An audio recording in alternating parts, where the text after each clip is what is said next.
All right, hello everyone. Welcome to me and Maura's limited Avatar set review. This is a exciting set. It's going to be the set for Worlds. We are going away from the crappy Spider-Man Pick 2 draft and going into a real Magic set. It is obviously still Universes Beyond, but I actually think this set looks very well designed and very cool. So yeah, Maura, what about you? Excited? No, I'm really excited. This set, I went in with really low expectations, and the card designs have just consistently blown me away. Like the mechanics are integrated really smoothly in a way that feels very Magic. There's a lot of just design that feels like Magic: The Gathering, despite it being Universes Beyond, which has been really compelling to see and really heartening to see. I'm very excited. This set. This seems really fun for both limited and constructed. Totally. So we've got a long way to go. These common and uncommon reviews are a marathon, so we're going to get started pretty quick. The one thing to remind everyone as we get started is that our grading scale is a little bit different from a lot of the grading scales that other limited content creators will use. So we use a 1 to 10 scale, but 1 is actually the highest grade we can give a card. This scale is meant to correspond to roughly where in the pack you're going to pick a card in draft. So a 1 is like a first pick, a bomb, a card that you'll always basically take out of the first pack that you see it in. And a 10 is a card that you might take toward the end of the draft, or you might prioritize something else. You really don't have to prioritize it at all. The reason we do this is because A, it's a very simple numerical scale that tries to capture every card somewhere along the how highly do you prioritize this axis. So we'll talk about whether a card is a sideboard card or not, but really it's about where do you need to prioritize something relative to the other cards in the set. That's what the skill of drafting is. And then it's also just kind of simple and an easy way to give a number to something, even though our discussions on every card, of course, as always, are going to be much more important than the actual number we give it. So starting off, we have Curious Farm Animals. This is a single white for a creature, boar, elk, bird, ox. It's a 1/1. When it dies, you gain 3 life, and you can pay 2, sacrifice it, destroy up to 1 target artifact or enchantment.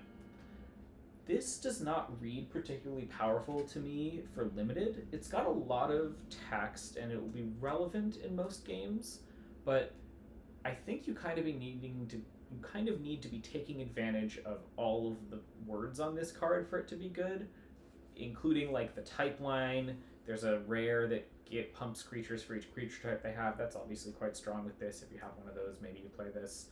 This doesn't seem like a set that emphasizes artifacts or enchantments very much to me, so I don't think I'm planning on playing a 1/1 that dies and gains 3 life and has a naturalized attached to it most of the time.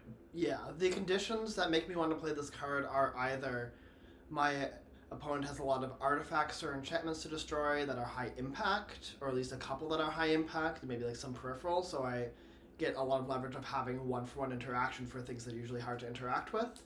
Or I can really leverage the 1/1 body and 3 life, and it's really good into if there's a lot of aggressive decks with a lot of X1s.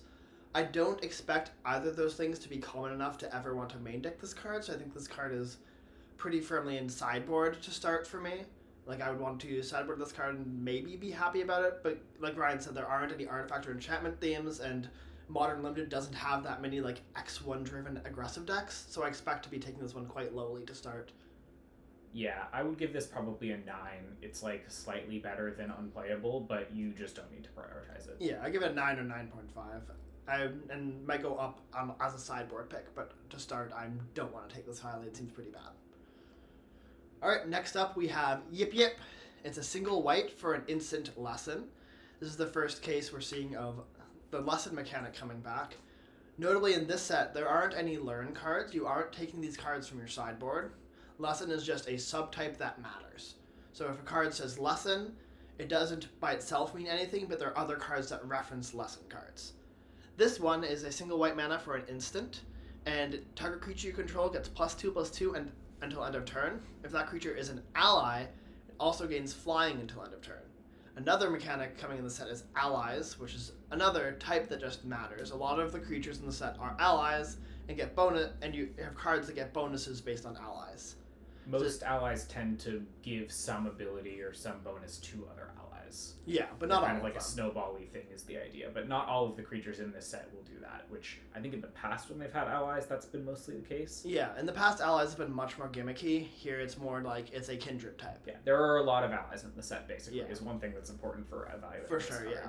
Like all like the quote-unquote good guys in the set, I think have type ally, with probably a few exceptions. But yeah, so a single white for +2/+2 is a pretty standard limited card, and like that's an okay combat trick. It's gonna get you some favorable trades sometimes, but it's not like giant growth levels of really pushing your breakpoints. But this has also a couple bits of like extra bit that can push it farther. Flying means that you can both tussle in the air and sometimes just kill them with a flying attacker if you're hitting an ally. So the more allies you have, the more interesting this card gets. But it also, like, once you're already in combat, flying isn't really doing much. So, like, that, to me, it pushes it up a little bit. But then also, it being a lesson, if you have a bunch of cards that care about lessons, that also pushes the card up a little bit.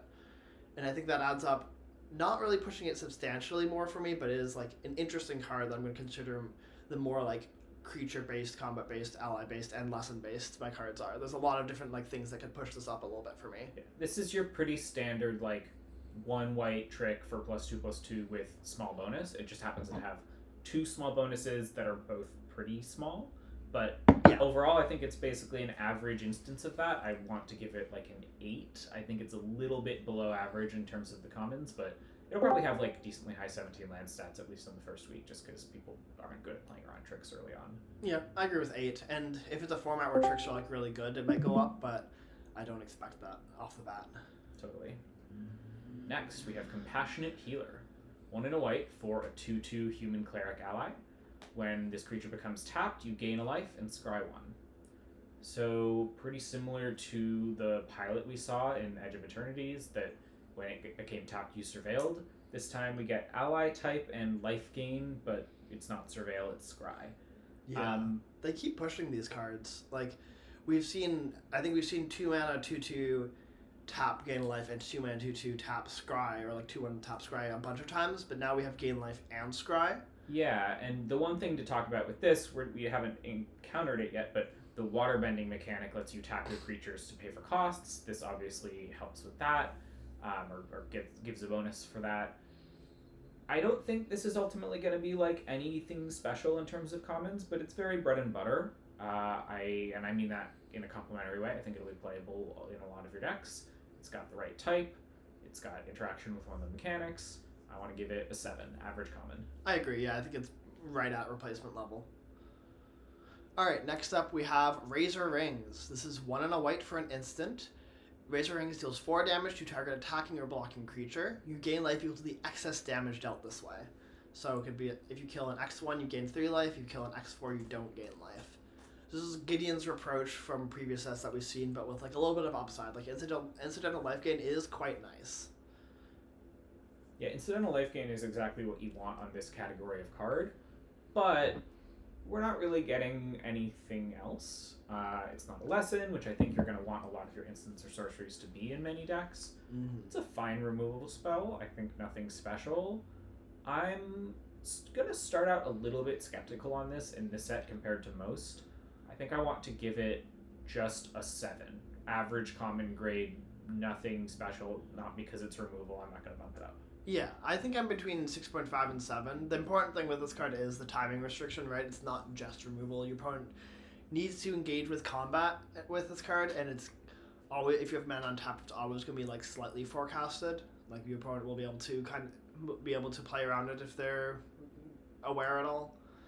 So yeah, I think 6.5 or 7 makes sense to start, and it might go higher, especially if you're killing a lot of like X1s and X2s and you're happy about it. You're getting a bunch of life and interaction off of that, and that makes the card better. The life gain is really meaningful. Like, little life gain bonuses on cards do matter, so I could see it being better than 7, but I'm going to stay there for now. I'm going to stay at 6.5. Path to Redemption is 1 and a white for an aura. You enchant a creature, it can't attack or block, so we've got exactly pacifism, but you also have the ability to pay 5 and sacrifice this aura to exile enchanted creature and create a 1/1 white ally creature token. Activate only during your turn. So it's just a pacifism variant with a little bonus if you happen to have 5 mana laying around. I think that's not going to come up that often. For one thing, like, we just often have ways to spend our mana in limited, like, pretty much into the late game. That's obviously not always true. Getting the allies a nice bonus, but 5 is a lot, and I am a little worried that this doesn't prevent the creature from tapping for water bending. It doesn't really prevent it from activating any abilities. It's still a fine card, but again, I'm not that excited. Yeah, there's also like sacrifice themes in the set. Cards are gonna be sacrificing other cards. Like, yeah, pacifism as a card, I feel like in Modern Limited has decreased a lot in value because of all these like different ways that we get to use creatures now, and so we'll have to see what the threats actually look like in this format and what you're trying to answer. But I suspect there's gonna be a lot of cards that you really wish this card just immediately killed instead of just stopping from attacking and blocking. Definitely. Yeah, like the creature can get bounced. There's just a lot of ways to use creatures that can't attack or block. So I'm a little nervous for this. I want to give it... I think I'm still just going to give it a 7. I think this is going to be right in the mix of all the other commons. It could be better, but it also could be worse. I could even see this being like not super playable. Yeah, I could see it going either way depending on the dynamics of the set, so I'm comfortable starting at a 7. Next up, we have Zhang Deserters. This is going to be 1 and a white for a 1/2 creature human rebel ally. When this creature enters, put a +1/+1 counter on target creature. So by itself, it can target itself, so it could be a 2 mana 2/3. But it could also be a 2 mana 1/2 plus a counter on another creature. So you're always getting 2/3 of stats. This seems, once again, very bread and butter. Like, it's a 2 mana 2/3, I feel like is the modern day 2 mana 2/2 in terms of being like a pretty like common level decent stat line for its cost. And then having that extra flexibility means you can build up a more potent threat that has like maybe keywords or stuff like mid to later in the game. Agreed. Yeah, I think it's basically very fair statting for a 2 mana creature in limited these days, while obviously not being anything special. And normally we see this kind of card in sets with +1/+1 counter themes. As far as I'm aware, from what I remember, there isn't a very strong +1/+1 counter theme. Not that I know of. So this card is just kind of stats. And for that, this is a little boring, but I think they've continued to give us, at least so far, just very, very fairly statted commons. So I'm just going to give this another 7, I think. Yep. No, that's right where I'm at too. I could even see it being like a 7.5 if this set doesn't really care about efficiency and is more synergy driven. If this card's not fitting into synergy spaces, but it also is like you could put a counter somewhere else and sacrifice it. Yeah. So we'll see how it plays out. I think 7 is a comfortable place to start, and I honestly am like a little bit skeptical of it. It's not a terrible creature to airbend with. It's not a terrible creature to waterbend with, but it's also not doing anything particularly powerful with either of those. So, yep. Yeah, 7. Next up, we have Water Tribe Captain, 2 and a white for a 3/3. It's a human soldier ally, and it has 5 creatures you control get +1/+1 until end of turn. So this is now a little bit better, I think, than the other cards we've seen. I mean, it costs 3, but you get 3/3 worth of stats. And I think this effect, the pumping your team, it's a lot better when it's at 4 mana, because that means once you get to 8, you can double it up. But it is just kind of a valuable effect to have in a white aggressive deck, because the threat of activation is really nice. It makes your opponent make slightly more awkward blocks. And I wouldn't accept like lower statting on a creature than I would expect for this ability, but I think it's kind of nice when you get it on like a normal creature. So I think I want to give this probably like a 6.5. I think I could see myself valuing it a little bit higher than the other average commons in a draft. I think I want to give it a 7. This card, there's a couple things about it. One, in multiples, I think it doesn't do particularly great, and so I don't feel the need to prioritize the first one as much because I don't expect it to be highly picked. Also, 3 mana 3/3 is, I think, kind of below expectation for commons these days. Like, Centaur Courser's days are long gone. And so while, like, if it was like a 3/4 or 4/3, I think it'd be, like, quite nice. And if it was a 2/3 or 3/2, it'd be pretty awkward. Like, even at 3/3, I'm not crazy about it. And 5 mana creatures to control +1/+1, your mileage will vary on that effect. If you're for like a creature-based, like assertive deck, that's going to be pretty nice to push through. But if there are a couple cards in white that make tokens that I know of. But if you're not, and you're more of like your standard mid-range deck with like a couple creatures, or maybe even you're trying to be more, if there's controlling space, like this card's mileage will vary a lot, I think, and there'll be some decks that won't want it. Yeah. And so I think for me, I'm pretty comfortable giving it a 7. That's totally fair. I think I could see this being slightly better than average, so that's why I want to give it a 6.5, but we're not too far off. Yeah, I can see that happening, but I'm skeptical. All right, next up we have Glider Kids. This is 2 and a white for a 2/3 human pilot ally. It has flying, and when this creature enters, scry 1. That's nice. That's a nice stat line. Yeah, that's a card I'm happy giving above a 7. Like 3 mana 2/3 flyer. Like it's like Windrake plus, and that's I think in Modern Limited kind of replacement level, but ETB Scry 1 is just some really nice incidental smoothing that makes me a lot happier to put this card in my deck. Like it's not anything super high impact, but that being on top of like a serviceable common body that's like evasive, your opponent kind of has to, in most normal games of Limited, your opponent has to somehow interact with this, be that like killing it, blocking it, racing it. Like it can chip and damage pretty steadily. This is going to matter on almost every board, and it will matter almost at every point when you play it to scry. Like, it will help you hit your 4th land drop if you have a good 4-drop to play. It will dig you to more spells if you draw it in the late game. 3 mana is a little bit awkward for this. Like, a 2 mana card that scries I think is often more valuable because hitting the 3rd land drop is often harder than hitting the 4th in like an opening hand or something. But yeah, this card's just really nice. I want to give it a 6. Yeah, I'm between 6 and 6.5. I think I'm happy starting at 6. Next we have Airbending Lesson, 2 and a white. Airbend target non-land permanents. This is the first time we're encountering this. When you airbend something, you exile it, and its owner may cast it for 2 rather than its mana cost. And then this also says draw a card. So you're cantripping and airbending something. Airbending is this sort of weird space between like bouncing something and flickering it. Usually they're going to be able to recast it for cheaper, but you can also target your own things and recast them to get ETBs, that kind of thing. I don't really know where to land with this one. Yeah, it is a lesson which like might matter. Yeah, lessons obviously matter. It's not like it is a cantrip. It's a 3 mana cantrip, so you're not just like putting this to pad out your lesson deck. It takes a lot of mana to cast it. You really want this airbend effect to be valuable for this card to be valuable.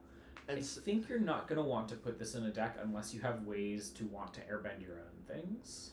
That's my guess. I would agree, because like bouncing a creature for it only to cast 2, like that's, we've seen 3 mana just bounce a creature, draw a card at instant and sorcery speed over time, and this is a bit worse than that. Yeah, like that card was pretty good. Yeah, the sorcery speed ones have been like replacement level ish, and the instant speed ones have been like premium, like Repulse. Like Repulse is an excellent card. Yeah.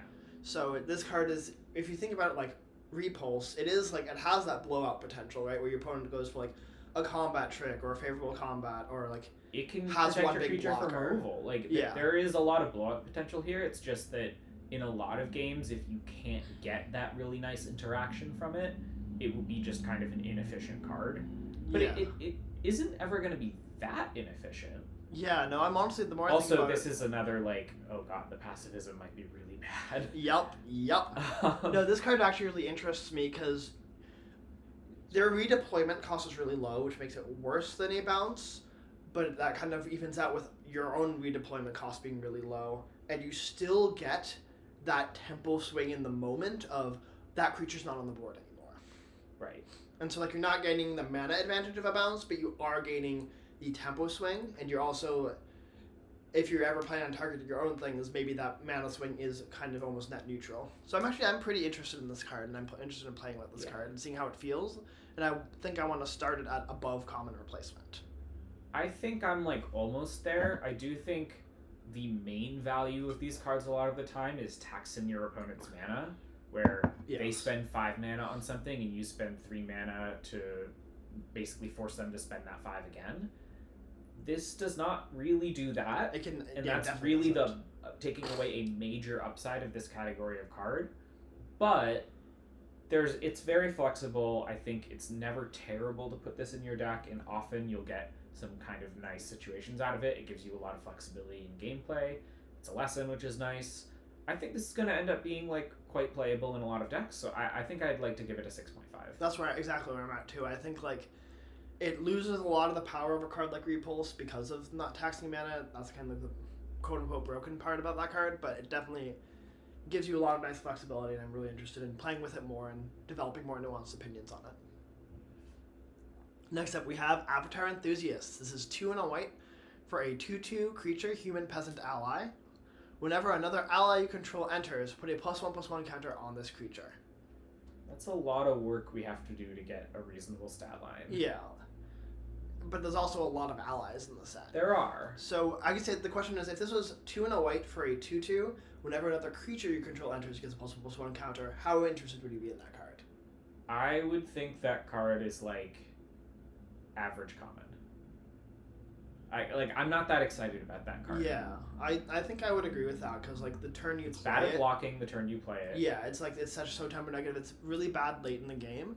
And I think this card is somewhere between slightly and very worse than that. Yeah, it's not unplayable. There will be some games where it snowballs and people will be like, "Oh my god, it's incredible." Especially if you have some of the effects that make like ally tokens. Ally tokens are like a sub mechanic in the set where like if you curve this, and there's a 4-mana 3/3 that's a 3/3 ally that makes a 1/1 ally, and then this is a 4/4 that can attack on turn 4, and that's like pretty neat. Yeah, the upside is definitely there for this, but I think the downside is not really something that you want to take on most of the time. There will be decks where this card is playable and maybe even like slightly to pretty good, but I think most of the time, most decks are not going to want to play this card, so I want to give it an 8. Yeah, I'm between 7.5 to 8. I think 8 is a comfortable place to start. Next, Kyoshi Warriors. This card I just mentioned. 3 and a white for a 3/3 human warrior ally, and when it enters, create a 1/1 white ally creature token. Bread and butter limited common, folks. Yup. White 4-drop that synergizes with go wide stuff. Also just kind of decent rate. You get 2 bodies and 4/4 worth of stats for 1 card. But it's a 4-drop. 4-drops are pretty replaceable, tend to be in limited. There will be better rare ones, better uncommon ones, so I don't think you ever need to prioritize this super highly, but this is a good limited card. I want to give it a 7. I want to give it a 6.5. It interests me, I think, a bit more than some of the others we've seen, and maybe I want to move also like the Waterbending 2-drop up from 7 to 6.5 for a similar reason. I'm between a 6.5 and 7. This card, like you said, basically the reasons you said kind of make me want to put it a little bit above replacement. It has some synergy and has nice stats. Yeah, totally fair. This will 6.75 for me. At least decent, if not pretty good in most decks. It's never really going to be that bad. It's just that you will end up not playing it sometimes because you just have better cards. Yep. So yeah, 6.5 to 7 I think is totally fair. Sounds good. Next up we have Sandbender's Storm. This is 3 and a white for an instant, not a lesson. Choose one. Destroy target creature with power 4 or greater, or Earthbend 3. And so this is the first time we're seeing Earthbend. Earthbend is a mechanic that says, target land you control becomes a 0/0 creature with haste that's still a land. Put N +1/+1 counters on it, where N is your Earthbending number. When it is died or exiled, return it to the battlefield tapped. So what that means is it becomes a creature of size N, where N is your Earthbending number, and if that creature dies or is exiled, you get the land back. It doesn't have the counters anymore, it's not a creature anymore. So it mitigates the downside of losing a land if your Earthbending creature dies. But if your Earthbending creature is bounced, then you don't get it back. Yeah. But yeah. It is. I mean, you do get it back in the sense that you can still play. Yeah, you get a land in your hand, but you lose a land. You're never really like getting your land removed from the game entirely when you Earthbend it, which is a really important thing. Because typically, like instinctually, it feels very risky to make a land a creature. But basically, Earthbending, I think the way to think of it is like it's pretty close to just making a creature with that power and toughness. There's some amount of downside because you need to either choose to use the land for mana or use it as a creature. That's really meaningful. It's not exactly the same thing as just making a 3/3 token, for example, for this card. But it's not gonna like permanently set you back mana. You always can use the lands as mana still if you need them. Yeah. Anyway, this card looks pretty horrid to me. I'm very disinterested in this rate. I think the best way to think about this card is it's kind of, the modes are 4 mana and 5 mana, because it's an instant, right? So if you want to Earthbend 3, the idea is you Earthbend 3 and then block. Earthbending does not untap the land, so that's kind of a 5 mana play. And so a 5 mana 3/3 flash is very below rate. 4 mana destroy target creature with power 4 or greater is sometimes like you'll be playing against a deck with a lot of big creatures, you just need to kill them, and then this card feels like replacement level removal, which is like slightly above replacement level. But a lot of the time, I think especially in the set, which seems to have a bunch of like utility creatures, we saw in white, like creatures with extra bodies, it might just like miss a lot. And I think we've previously seen this removal rate at 3 or 2 mana and been like pretty happy about it. But that usually had other upside tacked on, like once at one point one of them had cycling. And this is just your Smite the Monstrous 4 mana rate, which was a bad card in Innistrad Limited, which is a decade a long ago. time ago. Yeah. Probably more than a decade ago. Something like that, yeah. I think it was like 2011 or something. Yeah. So I mostly agree with that. I think the flexibility on this card does matter. It might be a decent sideboard card. There's also the flexibility happening with Earthbending, where you can put all your Earthbending counters on the same land and make a really big one. I don't think this card's unplayable. Like the flexibility between creature or removal spell is really nice. No, that's true. But their cost is just too high, I think, to really be happy putting it in your deck most of the time. So I'm good giving it like an 8. Yeah, you've convinced me up to like an 8. There is like the flexibility is definitely very valuable. I'm happy with that. Next, Rabaru Troop. This is our land cycler. We have one of each of these in each color at common. This one's 3 white for a 3/5. It has landfall. Whenever a land you control enters, this creature gains flying until end of turn, and you gain a life. Pretty nice. And then plane cycling for 2. So these are 2 mana land cyclers, which are much different, notably from 1 mana land cyclers. Yeah. Much less broken, much more average card that you can put in your deck and won't ever be terrible, but won't ever be great. This is fine rate. It's not exciting as a defender. It's somewhat exciting as an attacker, but not amazing. Yeah. This seems like, completely fine. Yeah, if it didn't have land cycling, I'd be like pretty low on this card. Oh, for sure. But like with plane cycling, it's decently flexible. Like hitting land drops is a nice thing to be able to have more than 17 ways to do in your deck. Yeah. Notably, I don't think there's a lot of like reanimation spells for these land cyclers. Not that this is a particularly good one to reanimate, but there isn't a lot, I think, going on with them. So it's more just like the flexibility is kind of built into the power. This is going to be the common top end in each color mostly, and it's fine for that. I want to give it like a 7.5. I just don't think you need to prioritize. That was the exact number I was thinking. Amazing. Next up, we have Earth Kingdom Protectors. It's a single white for a 1/1 creature, human soldier ally. It has vigilance, and sacrifice this creature. Another target ally you control gets indestructible until end of turn. Notably, we're now in the uncommons for white. Yes. Oh, yes. And we're back down to the 1 mana slot. So, this card's interesting. Selfless Savior effects are always interesting and oftentimes can be pretty nice, like being able to have a creature that represents saving your highest value creature can be really nice. The important part is having a high value creature to leverage with this creature. And so in order for this card to be good, I want to have some density of allies that are impacting the board really proactively and effectively, and also be incentivized to then want to protect that card to the point of wanting to play a 1-drop to do that. And in order to do that, like I want almost every one of my creatures to be an ally, which like at least in the white it seems like most cards are. And then I also want cards that are individual high impact plays versus like if I'm making a bunch of ally tokens, like Earth Kingdom Protecting my 1/1 or 2/2 ally does not seem that exciting.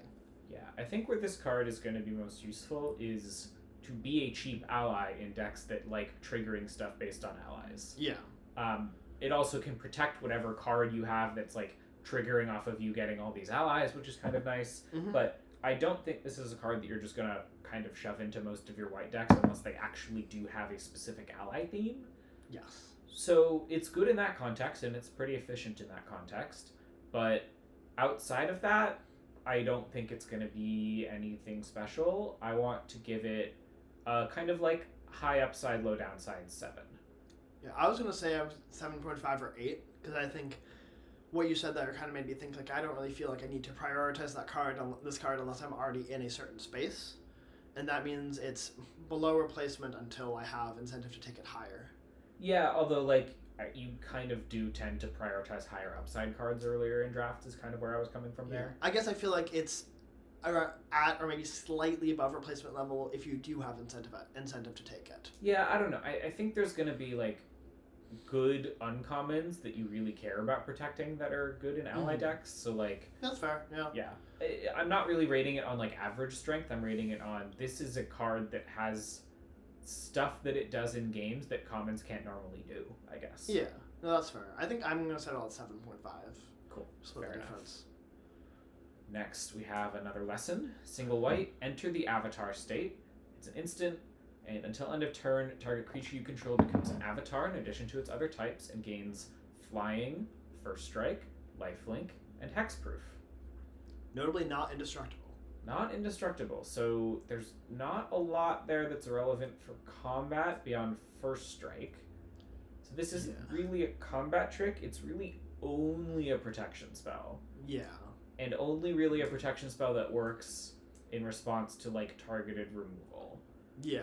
It's like the fact that this gives no stat bonus or indestructible means that it's never going to do anything if your opponent's creature has one more toughness than your creature in combat.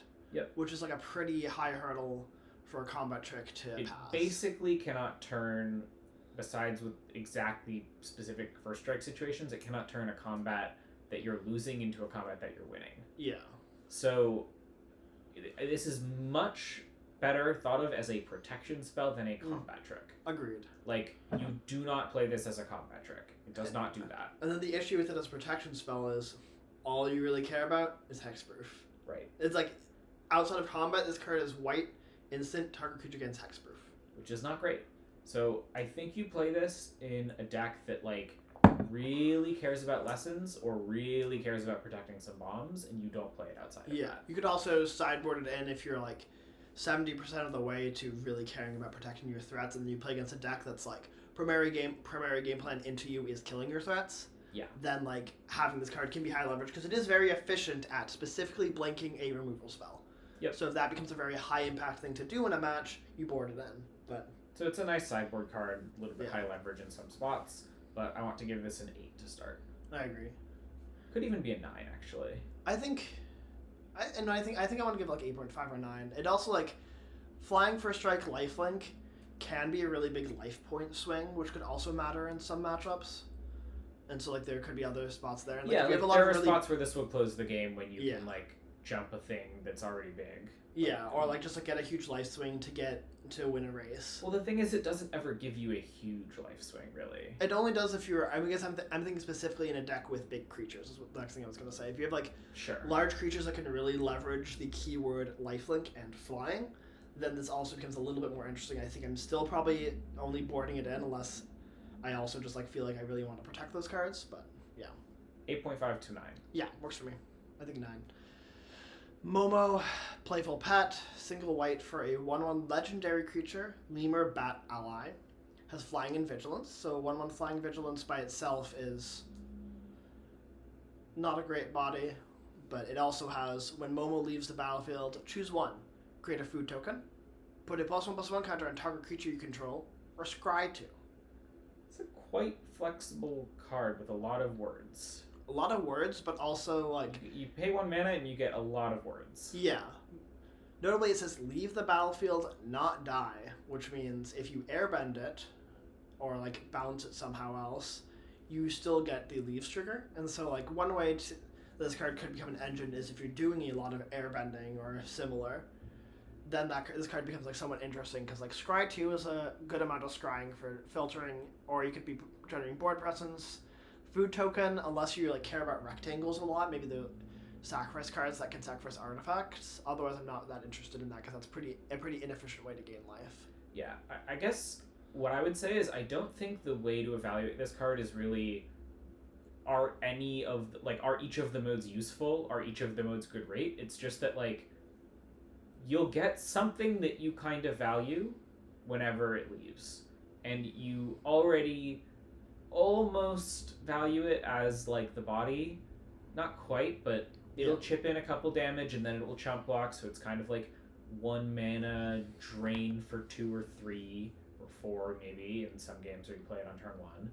That's okay, and then you get like a counter when it leaves. Like you could think of this as a 1/1 flying modular creature. That's not very bad. Yeah, that's true. So I think this card's gonna be a little bit better than it looks. I want to give it a 6. Yeah, I think how I'm thinking about the card is I'm very interested in the card if I at all have synergy with it. Outside of that, I'm like not crazy about it. So I think I want to settle like. I think I'm also happy at a 6 because I'm like pretty interested in making it a cornerstone of like synergy, and like worst case, if I have like a couple things that synergize with it, I'm still happy with it in my deck. It's also good to put counters on. For sure, yeah. Yeah, it's an ally. Like there's just a lot of words on this card. Exactly. It's kind of just like has a lot of like synergy intersections, which makes me interested. Yep. 6 for Momo. Yep. Airbender's Reversal, another instant lesson for 1 and a white. You can choose one, destroy target attacking creature, or airbend target creature you control. Okay, so we have another choose one card. This is just like much better as a protection spell, I think, than the single white one. Yeah. Like you get a pretty solid, decent removal spell. It's obviously only good when you're being defensive, but like most aggro decks will be able to use this in games. Certainly, Yeah. like when their opponent is trying to race them, or they can like make certain attacks that don't look good, but because you have this, they actually are good. That kind of thing. Yeah. Also, like generally, there's no really true aggressive limited decks. Everything is somewhat mid-range. Yeah. Totally. And airbending a creature you control, that's definitely the buyout mode. It's not the main way you're trying to use this card, but it's super useful to be able to have access to that. You just randomly will protect a really important creature from a removal spell. You get to randomly reuse an important ETB, whatever. So I like this card. I don't love it by any means, but I think this is going to be the first 5 I give out. I think this is just like a very solid card. Yeah, I like this card that this card costs 2 mana and is very flexible. Like it's just very efficient at what it does. I'm between a 5 and a 6, still like getting my bearings of where I want to land on cards of about this rate in this format, but I'm happy being in that range. Next up we have Invasion Reinforcements. This is 1 and a white for a 1/1 creature, human warrior ally. It has flash, and when it enters, create a 1/1 ally creature token. So this is another one of those cards that create 2 allies for 1 card. This is 2 mana, Resolute Reinforcements, you get 2 1/1s, they're both allies. This card seems very, very like synergy driven, very kindred driven. Like if you have ally synergies at all, you're like pretty happy with this rate. If you don't, it's like I'd say slightly below rate 2 drop without ally synergies. Very slightly, I agree. So I think this card's overall going to be like strong, but not incredible. It'll be important to some white go wide or ally decks, which are going to be like a good portion of white decks. Yep. I think I want to give it a 6. Same. Cool. Next, Water Tribe Rallier. 1 and a white for a 2/2.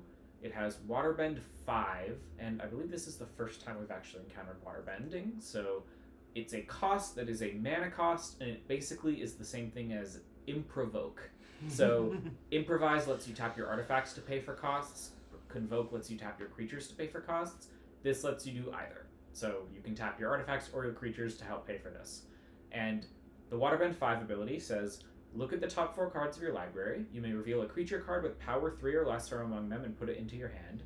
Put the rest on the bottom of your library in a random order. So this is the classic like 2-drop that gives you more gas in the late game when you just don't have ways to spend your mana in a white deck in limited. And it's a really flexible way to do that because you can like leave creatures up for blocks and then tap them after you block and waterbend with it. You can activate this at instant speed, which is a really important part of it, I think. Yes, it's a very, very crucial part. I think this is going to be like a pretty premium card. Yeah, no, I'm really interested in this card. Like, Convoke, especially, I think that part of it is like really, really powerful as a way, because like in limited you want creatures in play, you want board presence. That's like how you win games of limited, and this rewards you for that. Rewards you for creating board stalls, which is like a really nice property for a card to have. Especially a card that draws cards. Right, exactly. Yeah. And like power 3 or less hits a lot of things that matter, especially like it still hits your 4-drop. Like, yeah, it hits your 5-drop. Yeah, it The does. 5-mana 3/5, and like also like hits all your like cards that like make tokens. Like it's Lets you tap things. yeah, no, this card just does a lot, and it's a 2-mana 2/2, so like it's fine on board. Like just like slightly worse than average stat line. This card basically works with every single white card we've seen so far, Yeah. more or less. And honestly, even by itself, like it's kind of like 4-mana tap do the effect. Yeah, I want to give this a 4. I think this is a card you want to pick up early in the pack. Yeah, I'm happy with that. Alright, next up we have Team Avatar. 2 and a white for an enchantment. Whenever a creature you control attacks alone, it gets +X until end of turn, where X is the number of creatures you control. And then it also has 2 and a white, discard this card, it deals damage equal to the number of creatures you control to target creature. So this card basically just says each creature you control is exalted, right? Yeah, which is like a pretty powerful effect, I think. It lets you break through board stalls quite nicely. I mean, obviously the thing happening here is that this is not a creature, and so it does, like playing this means that you don't develop another creature onto the board, which means you have fewer creatures on the board, which means this card is worse. But it also has the nice buyout of like, okay, let's say, this combat ability is not what you need, you can use it as removal, although both modes need you to have a board presence. So the downside is basically the same in that if you don't have a board presence, this card does not do anything. Yeah, this is very much a card that I want in a deck where I'm like confident I will always have some amount of creatures in play. Like one of your like higher creature density decks. Like if I'm not confident that I'll always have like 2, 3, 4 creatures in play in every single game, like I'm a lot less interested in this card, and I'm more interested in like another creature or a different interactive spell. Like I think this card shines in like your outside average number of creature decks, like you're like 16, 17, 18 creature decks or something similar to that. Yeah. This card's hard to evaluate. I think I want to just give it a 7 for now because it's really powerful when you get it to work, and white decks seem to be set up to get it to work, but like it has pretty stringent deck building requirements. I don't think you get to put this in every deck because the downside is just too real. You need your deck to be really good at mitigating the downside. Yeah, I think I want to give it a 7.5 because I think I don't really want to take this card to try to force to be in its space, but I am very happy to pick up this card if I am in its space. Totally fair. And that might change a bit, especially because white has so much token generation, but yeah. Next up, Earth Kingdom Jailer. 2 and a white for a 3/3. Human soldier ally, and when it enters, exile up to 1 target artifact, creature, or enchantment an opponent controls with mana value 3 or greater until this creature leaves the battlefield. So this is a Fiend Hunter that can only go after big things, but is a 3/3 instead of a 1/3, and it can go after artifacts or enchantments. That's really good. Yeah, no, I mean, most of the time I feel like it doesn't hit tokens, which is one of the big upsides, I think, of Fiend Hunter effects, is you can just make them into Flametongue Kavus in certain instances. Yeah. But I do think that like this card is just really, really strong rate. I agree, yeah. It's just like it hits most of the things you care about hitting with interaction while not putting you behind on tempo, which Fiend Hunters usually like give you exchange strong interaction for a below statted body. This is like a incredibly marginally below statted body. It still is doing the job, putting 3 power into play. Yeah.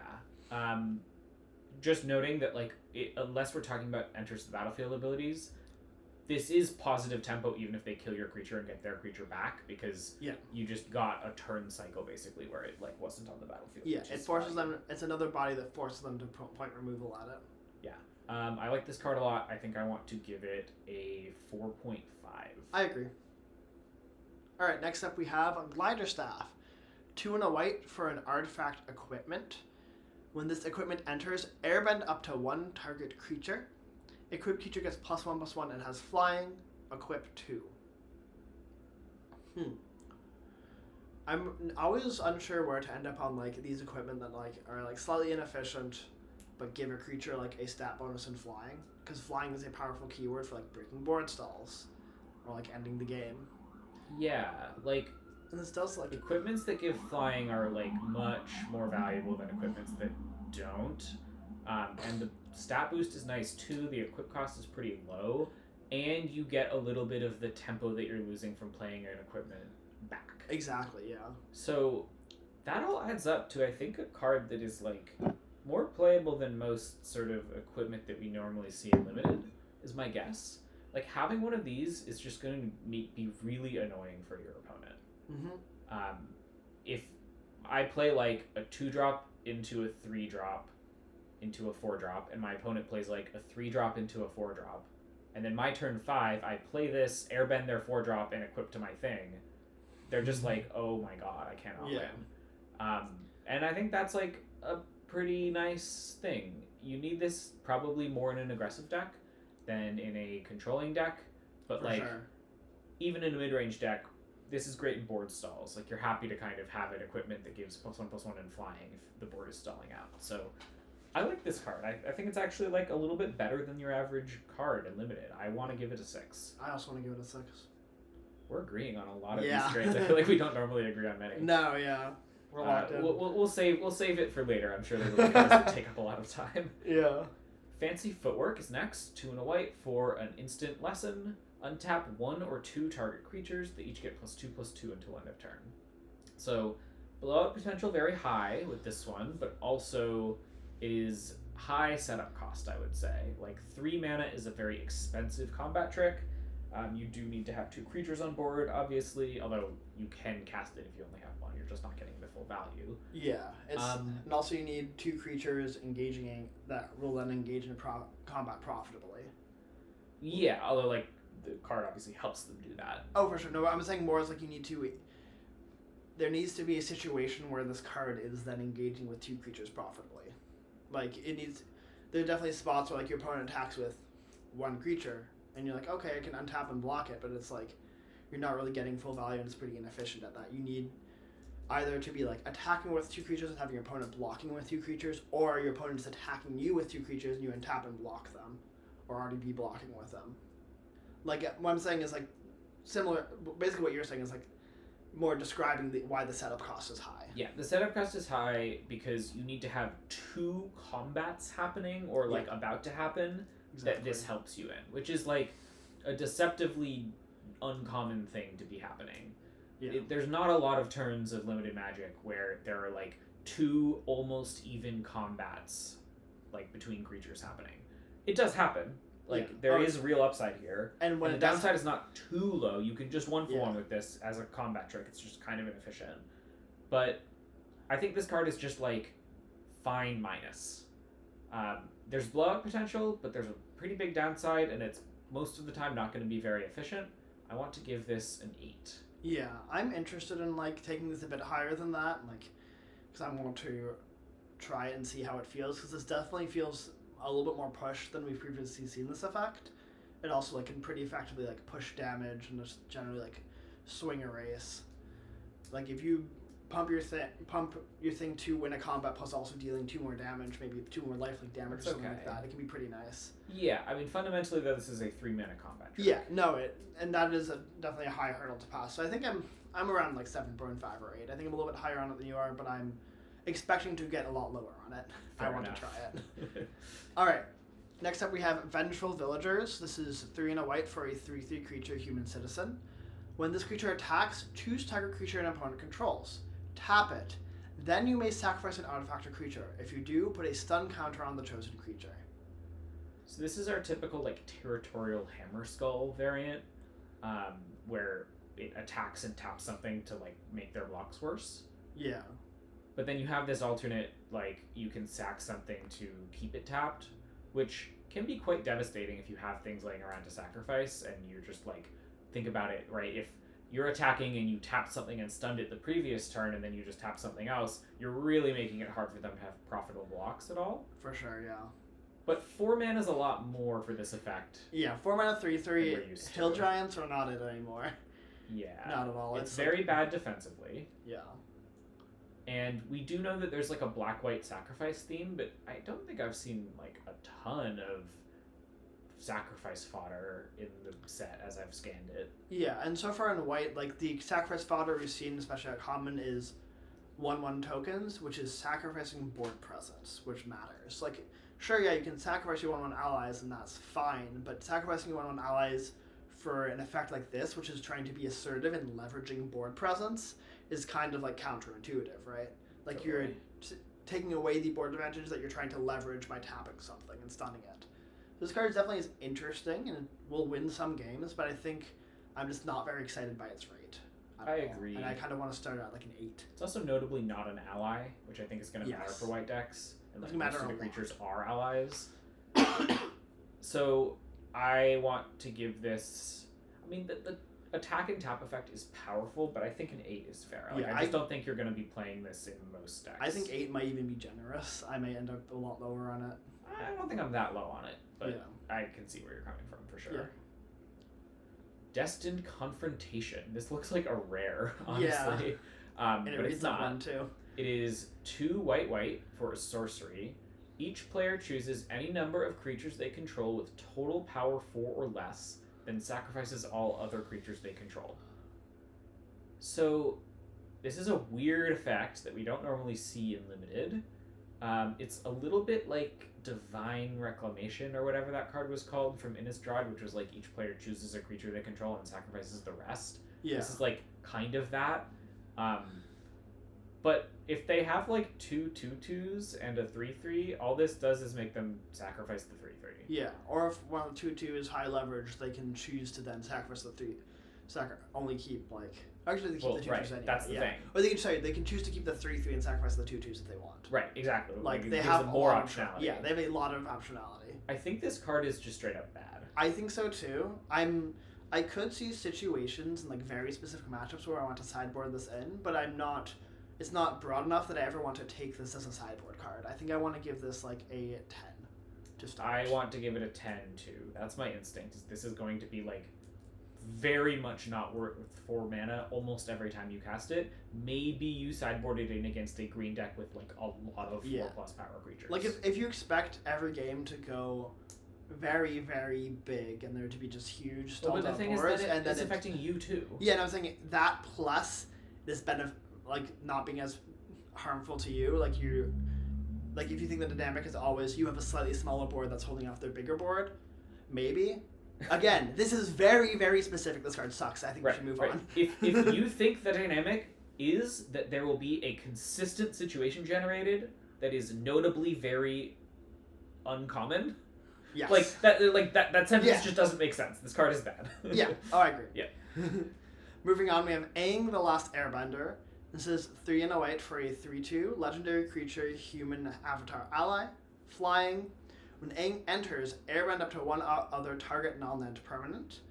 Whenever you cast a lesson spell, Aang gains lifelink until end of turn. This card is 4 mana 3/2 flying is below rate. However, ETB airbend recoups some of that tempo. It's kind of like, I think, kind of makes it replacement level for the body, maybe slightly above. I think slightly above.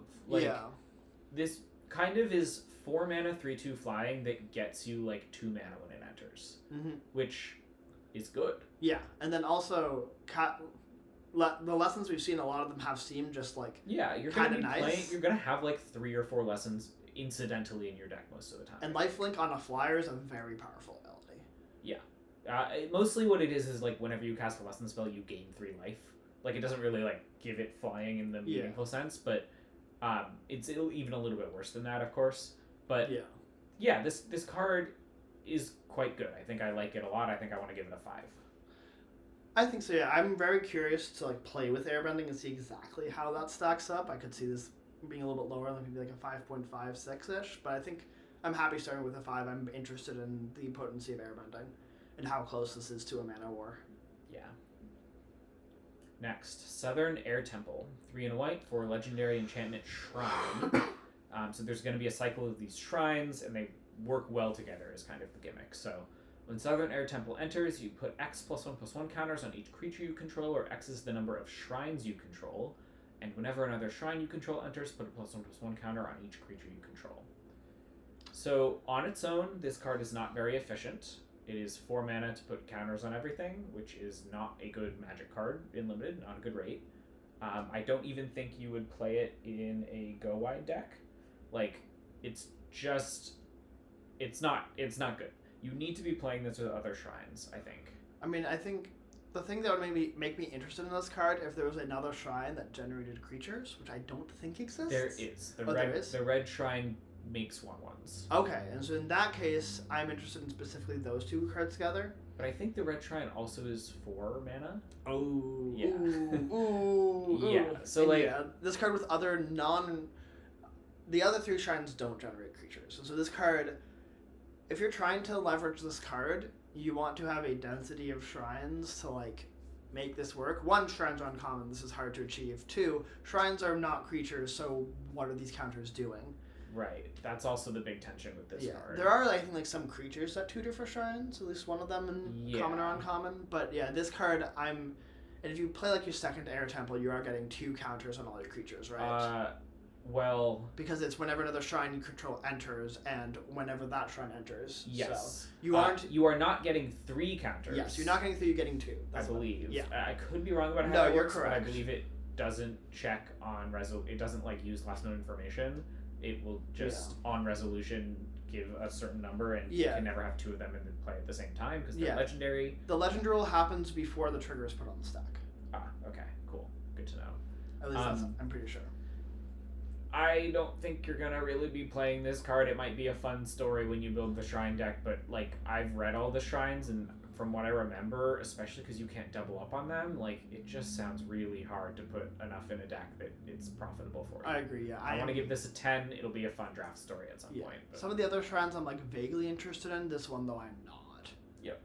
I'm happy with a 10. Next up we have Gather the White Lotus. This is 4 and a white for a sorcery. Create a 1/1 white ally creature token for each planes you control. Scry 2. How many 1/1s before you're happy with this card? Before it's Imperial Oath? I think I want 4, at least.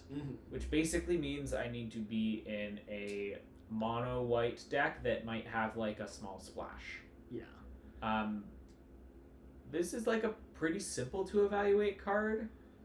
You need to be mono white. Is it possible to be mono white in this set? Maybe. I don't know. It does work with what we want to do in mono white, which is go very wide and pump your many creatures. Yeah. Maybe like waterbend your many creatures. Yeah. This card might not be horrible, I guess, if you can like cast it for X equals 3 pretty often. I don't love it though. I also don't love it. I like it with waterbending, but that's about it. Like I don't really like it in my go wide decks if it's at round 3 because I feel like I think I'm not putting this in my deck unless I have 10 planes in my deck, and I'm probably not putting it in my deck unless I have 12 planes in my deck. 10 feels low to me.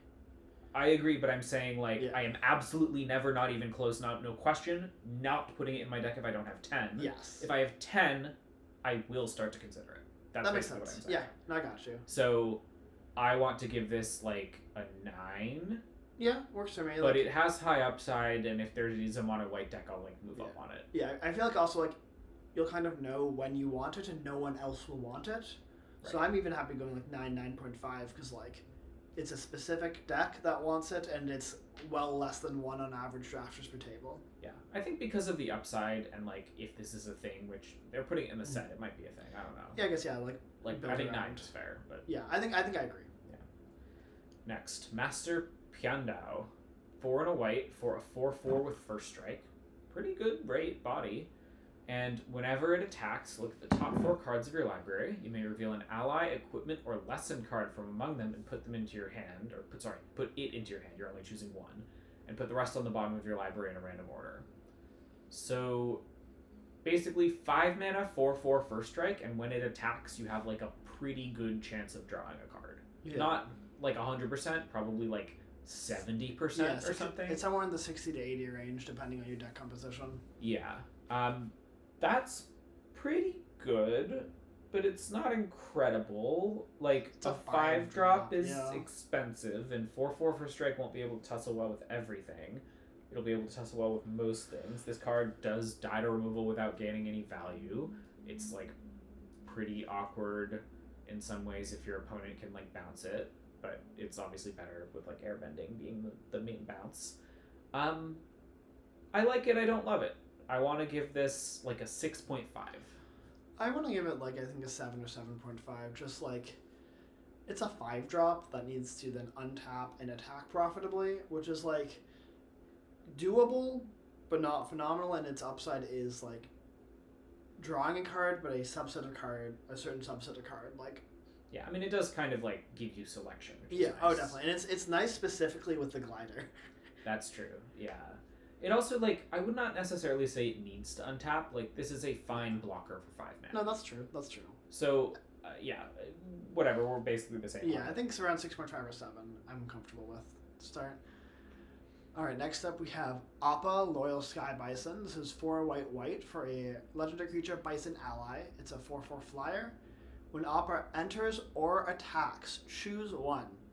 Target creature you control gains flying until end of turn. Airbend another target non-land permanent you control. Okay.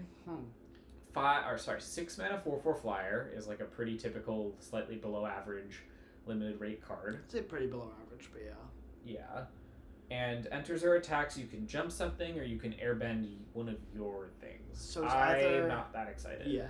Your 2 options here are an aggressive option that's like you attack with Appa and another creature that likes getting flying and you can like start pushing damage. Or you are airbending your own permanents, which means you're sacrificing a lot of tempo to gain value.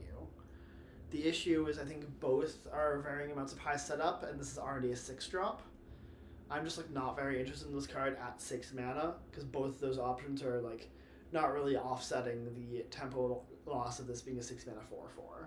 Yeah, when I pay 6 mana for a card in limited without any cheaper buyout these days, I need that card to like basically every time proactively push towards winning me the game and like be a threat that my opponent needs to deal with. And I don't think this card quite gets there.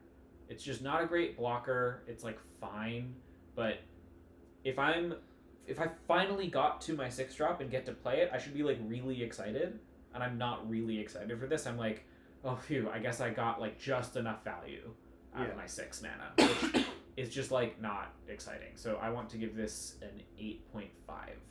I agree. Yeah, that works for me. There will be some decks where you use it as a finisher, but it's just overall not very good. I would like to take a break. Yeah. Cool. More. Well, yeah. Go for your water. Yeah. I'll talk about the next card. So Octopus Form is single blue for a instant lesson. We're in the blue cards now. It says target creature you control gets +1/+1, gains hexproof until end of turn, and untap it. So this is Shore Up. We've seen this in a lot of Magic sets, and it's like okay. It's usually not super effective as a combat trick, but it can win combat sometimes, and it is not super effective as like surprise a creature, but it will do that sometimes, and then it also protects your creature. All of that adds up to a card that is like pretty good. It's like more playable than you might think looking at it because it doesn't look like a great combat trick. It's just got a lot of modes, and being a lesson is nice. I also think lessons are going to matter more in blue and red. From what I understand, that is kind of like the lesson theme color pair. So I think this card is fine. I think it's a little bit better than like the white one that was just a protection spell that we saw earlier. I want to give it a... I think this is going to be a little bit better than it is in most sets, being a lesson. I want to give it a 7.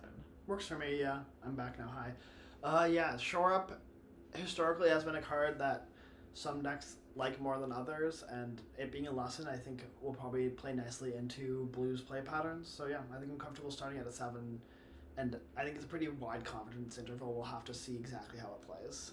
Yeah, I mean, this card is never horrible, but it's also never great. Mm-hmm. So like, confidence interval, I think it's like, it could be a 6, it could be an 8, but it could really range between those. Yep. Next up, we have Watery Grasp. This is a single blue for Enchantment Aura. Enchant creature. Enchanted creature doesn't untap during its controller's untap step. Waterbend 5. Enchanted creature's owner shuffles it into their library. So notably, this is not a claustrophobia effect because it does not tap the creature when you play it. It is this blue mana. Creature can't untap, so if the creature was already tapped, it's the same as claustrophobia, but if the creature's untapped, they can just hold it to block. But the exchange of that is then Waterbend 5 shuffle into their library. Then it just becomes an interactive spell. And so the question is, how much does Waterbend 5 cost? Which is the interesting thing with Improvoke, is like you can tap your creatures and do it at instant speed, even to mean that you can do this well without having like 5 mana untapped. Like you could deploy your creatures and then shuffle a creature in and maybe like only spend 2 mana off of your lands. Yeah. But it is like installment plan, not very efficient interaction. Yeah, I think this is like a little bit of the blue form of like destroy target attacking creature, where you have to take a hit from it, but then you get to do this for 1 mana, and it's kind of nice, like a really efficient tempo play in that sense. And then you do have this like buyout option of shuffling the creature away, and it's a little bit easier to do than like the pacifism. Yeah, I'd say notably easier to do. More than yeah, like the sure. pacifism is 5 mana, no waterbending, sorcery speed. This is, you can do it instant speed, and waterbending, which I think like changes the dynamics a lot. It does. This card I think is like, it's efficient enough that I'm like pretty interested in it. Yeah, although it's just kind of hard to deploy. Yeah, it is awkward. I would describe it as efficient and awkward, which is kind of contradictory, but I don't know, like it being instant speed and waterbending means that you can be somewhat flexible with how you turn this into interaction, even if the creature's not tapped. I think you might be over-indexing on the instant speed thing a little bit. Like, it's nice to play with flash threats in blue, but most of the time when you're using this, you're going to want to use it before you attack with creatures, so like you're kind of doing it. Disagree. I want to use it very defensively, and so that means I want untapped creatures, and so I can use my creatures to both block and then shuffle, or like shuffle when they choose to attack with it.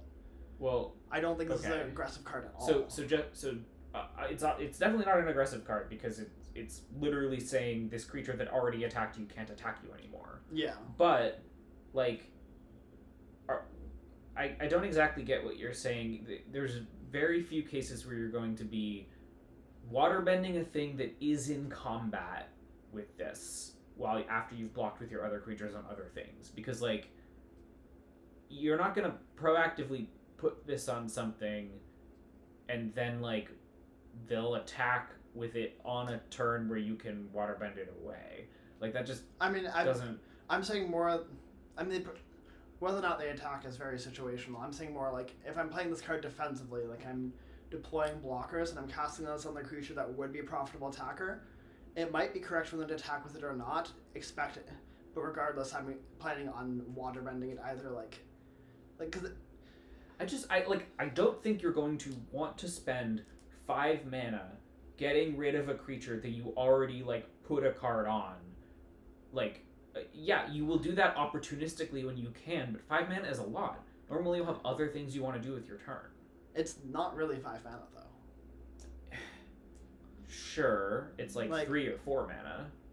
It's I think like 2 or 3, but yeah. I mean, you're not going to be tapping 3 creatures most of the time to do this. If you're playing a defensive game and you are leaving your creatures back to block, you're forking that with that and being able to waterbend. And like I think generally I get what you're saying, decks with waterbending as like a thing I want to do, I feel like are incentivized to do that anyways, where you're incentivized to have creatures and to not attack with them and build a deck around doing that to some extent. And again, I don't think this card is great. I think it is very awkward in how you handle it, because waterbending 5 is a big enough number where I'm like, it's not awkward sure. for both you and your opponent, I guess. Yes, I think that's what I'm getting at. Is like it puts both players in a really weird spot, and I think you can then like somewhat leverage that. Again, I'm not like crazy about this card. This isn't me being like, oh my god, this is the next Cryo Shatter. I'm saying like there's a lot of interesting play patterns that arise and makes me more interested in this card than I first was when I first read it. Yeah, I guess I would say that like this is a fun card to think about, but it might just be overall a little bit crappy as a limited card. I could see it being crappy. I could also see it be a 6.5. And I'm like between 6.5 and 8 on it, I guess is what I'd say. I'm also right there, so we don't really disagree on the evaluation, I guess. No, I think I'm slightly higher. Fundamentally, every limited deck is a mid-range deck. We agree on this, yes. And this is really fucking terrible at attacking. Yes, so I strongly agree with this, yeah. Yeah, much worse than Cryo Shatter at attacking. Oh, definitely. So this card is not in the same conversation. So I want to personally give it like a 7.5. I just think it's like could be fine to actively good in some really defensive or waterbending decks, but on average, I don't think I'm going to want to play. I'm going to be bold and brave and say 7, but I could very easily see being a 7.5 or an 8. Wonderful. This I think definitely is a very interesting card to talk about, Yeah. so I'm glad we spent a minute on it. Next, Forecasting Fortune Teller. This one, on the other hand, is just kind of a banger. One in a blue for a 1/3 Human Advisor ally. When it enters, create a clue token.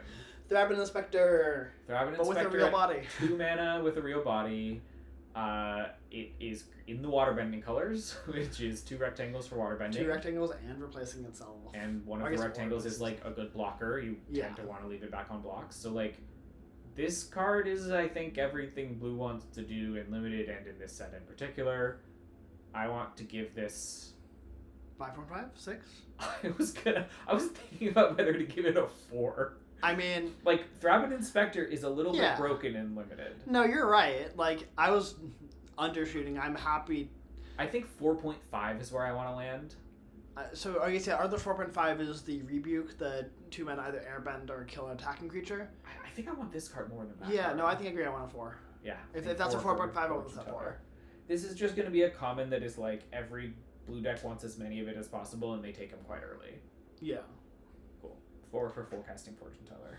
Forecasting Fortune Teller. That is what a premium common looks like. Yes. All right. Next up, we have Otter Penguin. 1 in a blue for a 2/1 creature, Otter Bird.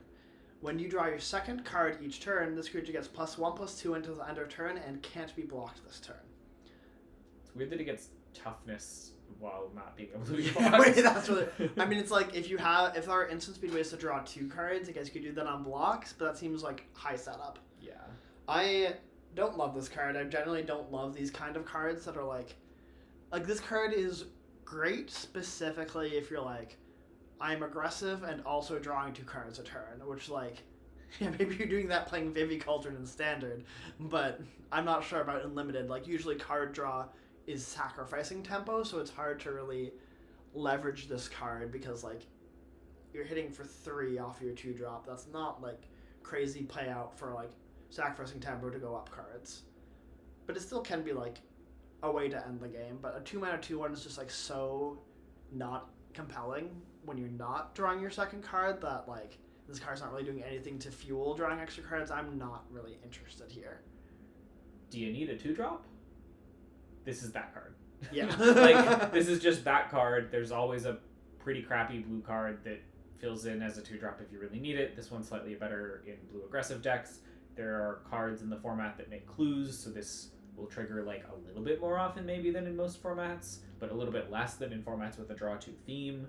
So it's not exciting, but it's not horrible. If you need a card that is a creature that blocks and costs 2 mana and has a little bit of upside, you can put it in your deck. 8. 8, I agree. Yeah. Next, we have It'll Quench Ya. This is a very fun card. It is literally the card Quench, except it's a lesson. So 1 in a blue, counter target spell unless its controller pays 2. It's Quench. It'll Quench Ya. It'll Quench Ya. These cards in Limited really, really range on the format. So, like, they can be quite strong. They can be kind of the blue 2-drop of choice because people are always tapping out and spending all their mana, and you can usually just use it as a counter spell. They often have a little bit of upside. A lot of them will say, like, if, you know, they pay the cost, then you get some bonus. This doesn't have that. The only bonus it has is that it is a lesson. But especially in blue, I think that's going to be somewhat important. I think this card's going to be, like, pretty good. Not amazing, but I think I'd, like, prefer to have it as my 2-drop in most blue decks over, like, the Penguin, for example. I want to give it exactly a 7. I think I want to start at a 7.5 to an 8.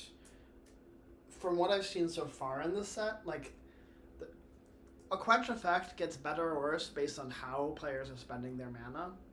And, like, if you have a bunch of waterbending abilities you want to be spending mana on, I'm not sure how I feel about something like It'll Quench Ya. Like, it probably will be somewhat easy to play around, but early game it's not. Like, it will almost always get something early, so, like, I don't know. I'm dubious. I think general baseline for a quench effect is probably around a 7.5, and so that's just where I'll start. It's going to be hard for me to evaluate it outside of my general peripherals of like the card until I play with it. Yeah, in the that's format. honestly totally fair. I have nothing beyond vibes and kind of liking quenches a little bit more in limited, so 7.5, whatever. Yeah. I also just want to say I find it really nice that they're willing to print cards like this that are just sort of in-joke like references to other Magic cards. Try to evaluate this card as if it is a counterspell in terms of flavor. Why is it a counterspell? It doesn't make any sense. But I like that. It's charming. Like it kind of asks you to go figure out what the reference is. Yeah, it's you're drinking the cactus juice and it's messing you up. Sure. Great. We found it. Yeah. First time flyer is our next card. It's 1 and a blue for a 1/2 creature, human pilot ally with flying. And this creature gets +1/+1 as long as there's a lesson card in your graveyard. 2 and a 1/2 flying. Very below rate. 2 and a 2/3 flying. Okay. You have my attention. Yeah, and I think it's going to be not trivial, but like pretty easily doable to have lessons in your yard. Like I think in the mid to late game in most decks, you're going to just end up with a lesson in your yard. Yeah, and if you have like a couple of these, you'll prioritize cards with the lesson subtype a bit higher too, because like this card early game, if it's a 1/2, that's excusable. I'd say for like a turn or two, maybe 3. Like it'll still plink in for damage, and it'll be pretty bad, but it will not be like game losingly tempo bad. Like you'll be fine if you have other ways to back it up. Because if you don't have your lessons in your hand, you probably have other creatures. Mid to late game, it gets to be pretty horrid. So you definitely want to have enough lessons that this like will be a 2/3 by like turn 4, 5, 6 ish. But yeah, I think this card's like just fine. It's like a 7. It's just like a totally defensible limited card. Yeah, I think it's a 7. I could see it being lower if it's hard to get enough lessons to consistently pump it, but I think 7 is where I want to start.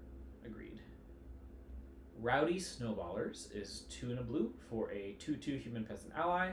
When this creature enters, tap target creature an opponent controls and put a stun counter on it. Oh. So we got Frostlinks. Frostlinks. With an ally type. Type, yeah. Pretty good. This card is like okay. It was I think a lot better in older limited formats where there were more like vanilla creatures and stuff like that. At this point, I'm not super happy paying 3 mana for a 2/2. So the like tempo gain of tapping something and stunning it really is kind of needed to make up for the rate, I would say. Yeah. It doesn't really get you above rate. I feel like most of the time we've seen this more recently, the card has had other upside besides stunning a thing. Like we've seen like 3 mana 2/2 flyer that does exactly this, and it's about an average common. Yeah, so I think I want to give this like an 8 to start.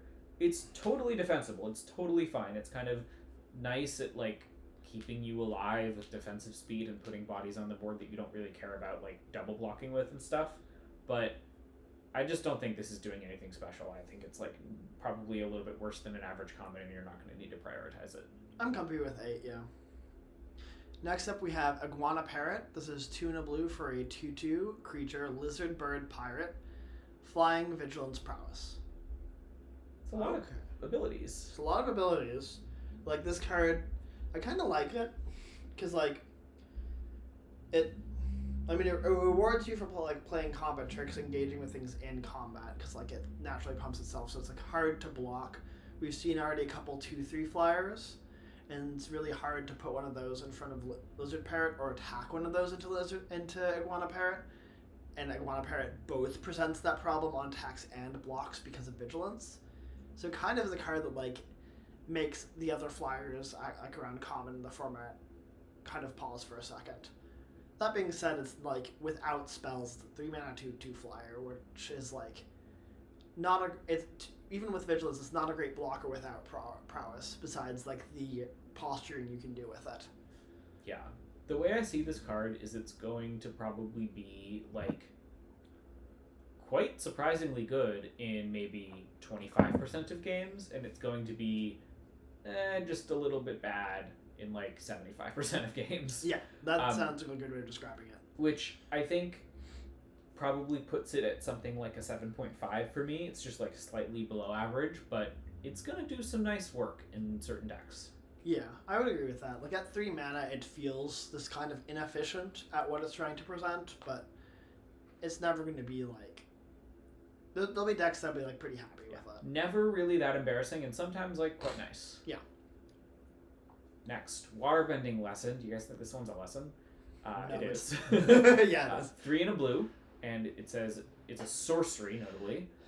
We've seen a lot of cards that play well at instant speed. This does not work with those, but it says draw 3 cards, then discard a card unless you waterbend 2.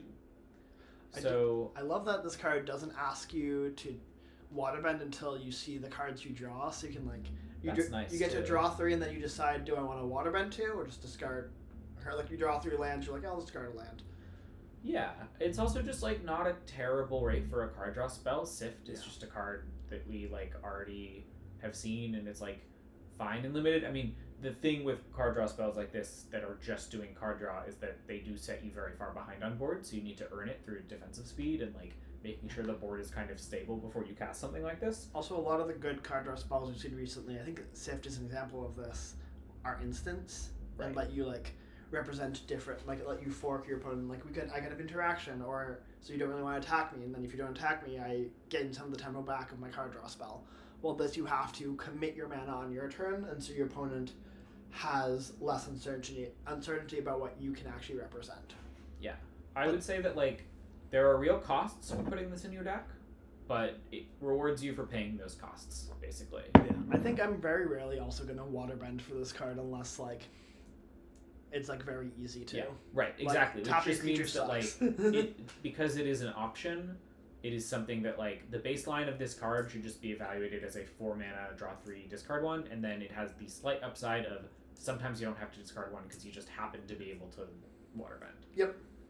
So I want to give this, I think, just a 7. It's like fine, quite good in some decks that really want it, and mostly like not amazing. Yeah, I like the card a lot, and I want to play with it a lot. I'm between like I can't tell if I'm at 6.5 or 7.5, where like I think there's some deck building costs of like trying to like actually generate enough tempo to make this card good. But if you do, like it is decently efficient and like is a way to get you up cards, which is a valuable thing to have access to in limited. Yeah. So I think 7 is I'm happy to settle on for now, and I think I'm expecting to end up higher on it. Next up we have Flexible Waterbender. This is 3 in a blue for a 2/5 creature, human warrior ally. Vigilance, Waterbend 3. This creature has base power and toughness 5/2 until end of turn. So it's your classic. We see this so much in Magic. It's a 2/5 that can go 5/2. Vigilance is obviously nice in waterbending decks. Yes. Like this can attack, and then it really only needs to pay 2 mana in some ways to become a 5/2 and deal them 5 if it's unblocked. But this seems like a pretty like slightly below rate common to me, unless 2/5 happens to line up super well. Yeah. Most of the time, paying 3 mana or like 2 mana plus a tap or something for this kind of effect is just like not very worth it. You kind of only do it when you can opportunistically, and I don't want to be spending 4 mana on a 2/5 Vigilance. It's not that far off from rate, but it's a little bit far. Yeah. The other thing I'm interested in this card is like, what are the payoffs for taking the action waterbending? Like we saw in white, there's a 2/2 that gains the life and scries 1 when you tap it. Yeah. Like what kind of stuff is there like that? And if I have a bunch of those, maybe I'm slightly more interested. But I think generally though, this rate is just like kind of awkward and not. It's just like a 2/5 is just like presenting so little assertive power on the board as like a decent blocker and like not a phenomenal attacker. Yeah. I think like 8 probably is fair for this. It's just not that bad, but it's also really never that good. Yep, I agree with that. Lost Days. This is 4 in a blue for an instant lesson. The owner of target creature or enchantment puts it into their library second from the top or on the bottom, and then you create a clue token. Oh. Hello. So this is basically our Griptide variant for the set. It's 1 more mana, but you get a whole clue out of that. A whole clue. So I have a little bit of a soapbox to go on with this because Lords of Limited talked about this in their like preview, not set review, but like, you know, talking about the set ahead of time and spoilers and stuff. And they were really excited about it. I think 5 mana is like It's a too lot. much to pay for this kind of removal, even if you're getting a clue token out of it. Like, I don't think the card's unplayable, but I think it's like just straight up worse than if it cost 4 and didn't give you a clue. That's my contention. I think I disagree with that slightly, in that, like, I don't know, having just access to card flow and limited is important, and I think I would pay somewhat of a tempo loss for that. I think a clue is a lot worse than drawing a card. Right.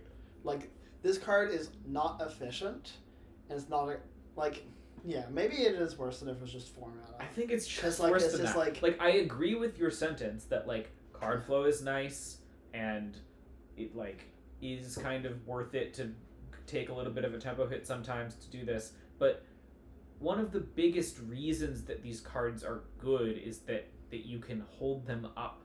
Like, it's much more punishing to hold a 5 mana spell up than a 4 mana spell up. Yeah. It's just like you're taking your turn 5 off instead of your turn 4. Your turn 5 is just much more valuable than your turn 4. It's not unplayable. You can put it in some decks. It's gonna be nice with like a grindy deck that wants to waterbend a lot and can hold this up and hold other instants up and stuff. Like, I will be playing this card, but I think a lot of limited players are going to look at this and be like, oh yeah, I'd be happy to pay 1 more mana for drawing a card, effectively. You're paying 3 more mana. You're paying 3 more mana, A, and B, you're always paying 1 more mana up front, which is huge for your removal spell to cost 1 more. So, it's a lesson. I think it's like got enough upside that it's going to see play, but I am going to be a little bit of a curmudgeon on this card and be like, I think it actually sucks a little bit. Yeah, I think it seems like a card that I might be like really high on like the first copy in a lot of decks and really low on the second copy. Like, I think having access to this in my deck as like the top end of my interaction suite and that provides me a little bit more card flow seems like nice, but I have ever drawing 2 of them just feels so awful. Yeah, I think I want to give this a 8. I kind of want to. I'm between a 7 and a 7.5. I think I'm still a bit higher on it, but I think like if it was 4 mana Griptide, I'd be in like the 6 to 7 range. Cool. Okay. So I'm gonna say 7.5. 7.5, I think, is totally fair. All right. Next up, we have Geyser Leaper. This is 4 and a blue for a 4/3 flying. It's a human warrior ally. Waterbend 4. Draw a card. Discard a card. It's so inefficient. Yeah, I mean, 4/3 flying is not too far off at 5 mana, but like it's pretty far off. It's not good at blocking, yeah. Yeah, and 4 is so much for a cost to just loot. Yeah, no, it's like, compare it to the 2-drop that's 5, and you get to like dig for a creature that kind of matters. Looting is not putting you up cards. This is like, I don't like this card unless I really want to be waterbending, and or I'm really expecting the breakpoint to matter in this format being 3 toughness. Like, if there's a lot of 2Xs, then like this is still serviceable defensively, but I doubt that in Modern Limited. This is basically a common that like is kind of fine, but just inefficient enough that you're usually gonna not play it. Yeah, I will play this if I have like no other 5-drops. Almost always if I have no other 5-drops, and that'll almost never happen. Yeah, well, and also like if you have no other 5-drops, you might just have like more 2-drops, and I think it's totally defensible to just play a decent 2-drop instead of this, even if you don't have other 5s. Yeah, I mean, I do like it as like your first like decent sized flyer to break a board spell. Yeah, it does obviously and it mean leverages 2-drops. Flood out, exactly. Yeah. So yeah, I think I would give this a 9. I think I'd give it like an 8.5. Fair enough. Close enough. Giant Koi. Giant Koi! Land Cycler for blue. This card's so cute. 4 blue for a 5/7, and it has Waterbend 3. This creature can't be blocked this turn, and Island Cycling for 2. Very classic blue deck finisher, where it's got this like slightly clunky way to be unblocked, and 5/7 is a pretty good body for 6 mana. So I like this a little bit more than the white one, I think. Yes. Especially because blue decks are a little bit more controlling usually. I think I want to give this a 7. I also want to give it like a 7. I like it a lot as a card. I feel like these kind of like giant shark type cards have always just like existed in a nice space in blue where it's just like it's a serviceable amount of stats that can also like end the game, and that plus land cycling, I feel like is just exactly what you want in the top end of your like controlling-ish blue decks. But that being said, And exactly what you want is a card with higher rarity. Yes, no, exactly. It's very much like it's your scrappy common finisher that's like not gonna be as good as your rares. It is really not gonna need to be prioritized at all. Yeah. But like it is 5/7 like, nice. is a really good body. Like this Yeah. is bigger than most everything we've seen so far. Yeah, it'll blank creatures in combat. It's just it's nice, but it is replacement level nice. Yep. I think 7 is exactly where I want to be. I think 7 is a good rating for a common 6 drop, is what I'll say. Boomerang Basics is our first uncommon. This is a single blue for a sorcery lesson. Return target non-land permanent to its owner's hand. If you controlled that permanent, draw a card. So we have a sorcery speed bounce and non-land permanent, which in limited is really going to be creature most of the time, but you could also bounce your own thing to draw a card. Yeah. I don't like it. I am a little bit higher on this, I think. Like, it's a lesson, and cheap lessons are kind of nice. Bouncing your opponent's thing is not the most efficient way to use this, because instant speed is really important for unsummoned to be able to, like, counter a combat trick or whatever. But it's also not that bad if you want to rebuy your own ETB and draw a card. I think it's... I don't know if I agree with that sentence. I mean... I think it depends on what the ETB is. Like, there are a lot of ETBs where, like, if you're rebuying your own ETB, it's not a 1-mana card. It's a 1 plus the card's cost card. So, if you have the, like, 1 and a white, 1/1, make a 1/1, right? This is 3 mana, make a 1/1, draw a card. That's not that good. Very not good. But, like, it has a lot of optionality. Yeah, it has a bit. I don't know. I think this card, I don't think it's, like, awful. I think 1 mana bounce your opponent's thing can, even at sorcery speed, be a decent mana advantage play. Yeah, and, like, cheap lessons are nice. All I'm saying is I think this card is, like, gonna sometimes be playable. I agree with that. So I want to give it an 8. Okay, yeah, then we're on the same page. Cool. I want to give it, like, an 8.5. Fair, yeah. It's not great, but, like, there will be situations where you can play it. Yeah. Next, Honest Work. It is single blue for an enchantment. Enchant creature an opponent controls. When this aura enters, tap enchanted creature and remove all counters from it. Enchanted creature loses all abilities and is a citizen with base power and toughness 1/1, and has tap add colorless, and it's named Humble Merchant. So I don't like it. I was here for everything until tap add colorless. Yeah. So you're turning their creature into a land that is also a 1/1 that can attack and block as a 1/1. This card is weirdly near earthbending in a way that's funny to me. Like, you're turning into a 1/1 earthbending creature. Yeah, and you do remove counters, so like it can go after an earthbent land and still like make it a 1/1. Yeah, and that like you aren't putting them up mana, but no, I do find it funny to imagine like a piece, like a stone, like a boulder, not the boulder, but a boulder like surfing T. Yeah. But yeah, I don't think you should put this card in your limited decks, unless you like board it in to answer a specific bomb. Yeah, I think this card is like, it's like not great in small games, not great in big games. There are gonna be specific spots where you do want to board it in because you're like, just need more ways to answer high impact creatures with like abilities and such. But for the most part, putting your opponent up mana is just, not worth it. Yeah. I think, like, this card can sometimes be good in limited. Unable to Scream was quite good, but that gave it 0 power, which is much different from 1 power. I'm going to start this at a 9 and say it's like a sideboard card that you'll sometimes board in, but you don't need to pick highly. I agree with that.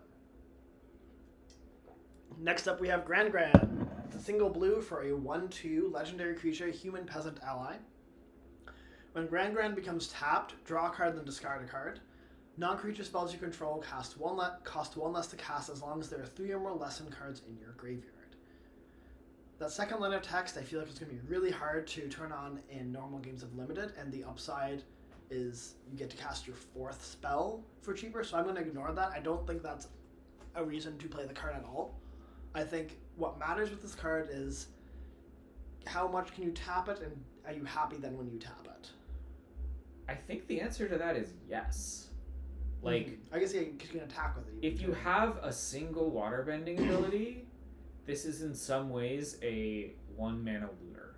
And the question then becomes, how much do you want to be looting in your waterbending decks, which kind of reward you for every card you play, like playing out your lands and stuff? The answer might just be still like you like it. Like it's looting in Modern Limited, I feel like is very highly variable. It really depends on how big of a game you're playing, because if you're playing a small game, which means like trading off resources, much more low to the ground, you're not really trying to set up an engine, you're trying to like be scrappy. Looting is really nice. It stops you from flooding out, and you just want to like be casting your spells one after another. In a bigger game, though, if you're like a deck with like a lot of card draw, trying to like generate a large board and to kind of like make the game go longer and like have your deck be better than your opponent's, oftentimes I want all my spells and I want all my lands, and then like I'm not as high on looting because I'm going to inevitably get to that point where I have this larger game going and I have all my cards mattering. Yeah, I agree with that. Like, I do think that's a really insightful point about Modern Limited. I kind of also, though, just think that this is going to be nice in waterbending decks because you're going to want to put a bunch of cardboard out early. This helps you use your turn 1 to accomplish that. And looting is just like an upside. Yes. And I think you're just getting enough out of your 1 mana most of the time with this card that, like, I think I'm going to want to play it in a good amount of blue decks. Not all of them, certainly. But I think you just, like, get a good amount out of your 1 mana. Like, a 1 mana looter would be quite strong, I think, sort of no matter what. This isn't quite that, but it's not too far off. No. And it has other upsides. Yeah, it definitely is very interesting, and I'm like, in waterbending spaces where like, and also notably, right, you can just attack with this if it has an attack. Yeah. Like, exactly, which is I think part of why I'm like pretty interested in it. Yeah. And yeah, in like waterbending spaces also you kind of are incentivized to like your mana is your creatures and your lands, so like looting away extra lands I think will be higher leverage on average. There's that, and like this is a little bit being a land for you. Yeah, exactly. That's what that's Right. what I mean. Yeah. Yeah. So I like this card. I don't love it. I want to give it a 7. I want to give it a 7.5, but I am interested in I could go higher on it. Cool. Next, accumulate wisdom. 1 in blue for an instant lesson. Look at the top 3 cards of your library. Put one of those cards into your hand, and the rest on the bottom of your library in any order. Put each of those cards into your hand instead if there are 3 or more lesson cards in your graveyard. So this is a nice payoff for playing a lot of lessons. Well, like Grand like makes your spells cheaper. You've already cast your spells. This you've cast your other spells. Draw 3 cards. Ancestry we call Gober. Yeah, like 2 mana draw 3 is a way to pull ahead fast. Yeah, Limited. at instant speed and like and like if you get, obviously it's an uncommon so it's hard to do, but if you get 2 of these in a deck, casting the first one as an anticipate just fuels the next one. Yeah. I think this card is quite good. It's a nice build around. I think blue is clearly the color that cares the most about lessons, at least so far, and I think that's going to be true. I think this card is a high upside card that you're going to want to take early in drafts. There's just a lot of lessons in the set. I would like to give it a 4.5. I think I'm a little bit lower on to start. It's part of the thing to think about with this card is how good is the card Anticipate in Limited. Yeah. 2 mana instant speed, look at the top 3 cards of your library, put 1 in your hand, the rest on the bottom. I feel like is a lot. 2 mana is a lot to pay for just a card selection spell of that caliber. Like it is. I guess I would say that like Anticipate is usually not very good, and you would not put it in most of your blue decks, but it's also not that bad to put in your deck. Yes. And the upside is really huge, and so I think you're kind of like pretty happy to put an Anticipate in your deck because you get that upside. Like if I have 7 or 6 lessons in my deck, I think I'm just putting this in my deck every time. I think I would agree with that. I think that to me puts it like I want to put like a 5.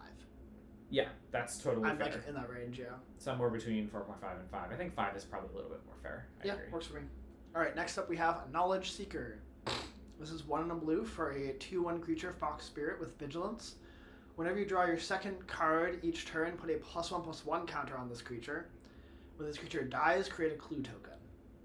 It's just like This is nice, yeah. It's like 2 mana, 2/1 Vigilance is like not a great body. Obviously, it's Goblin Piker, but like it trades off easy. But like then you trade off and you get a clue. That's like suddenly like quite nice for just anybody, and then it can grow and like scale a bit. Like it's a 3/2 or a 4/3. Suddenly it's just like engaging profitably in almost every single combat. And then yeah, it's nice to have a card that both wants you to like build its engine a bit, and then also is happy trading off, because it really gets rid of your opponent's ability to like interact with it profitably. Yeah, I would focus probably a lot more on this being a 2-mana 2/1 that when it dies investigates. Yeah. Technically it doesn't investigate, they got rid of that. It's a whole drama thing, whatever. But like, this is a 2-drop that you're happy to trade off with more than it is like a built around draw 2 cards card. Yeah. Because it's hard to get it to the point where it's not just going to like trade with something. I guess my point is any number of counters I put on this card between 0 and like any number I'm happy with. Right. That's I think what we're saying Yeah. is it's just upside. Yeah. The upside is not that large, but it exists and it's nice on a card that we're already quite happy with. Yeah, I think it's like it's deceptive. It's larger than it looks given this conversation, but it's again not something like you need for this card to be good. Yeah, I think this card's just like a 4. Yeah, I agree. Next, we have Crashing Wave. Blue for a sorcery. As an additional cost to cast this spell, Waterbend X. And you tap up to X target creatures, then distribute 3 stun counters among tapped creatures your opponents control. Sleep, is that you? A little bit. Kind of. So, like, if your opponent has a tapped creature, you can just spend blue and put 3 stun counters on it.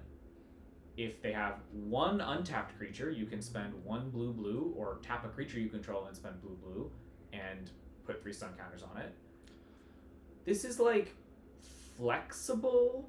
Very, very, very flexible in terms of its cost and where you distribute the stuns and the taps.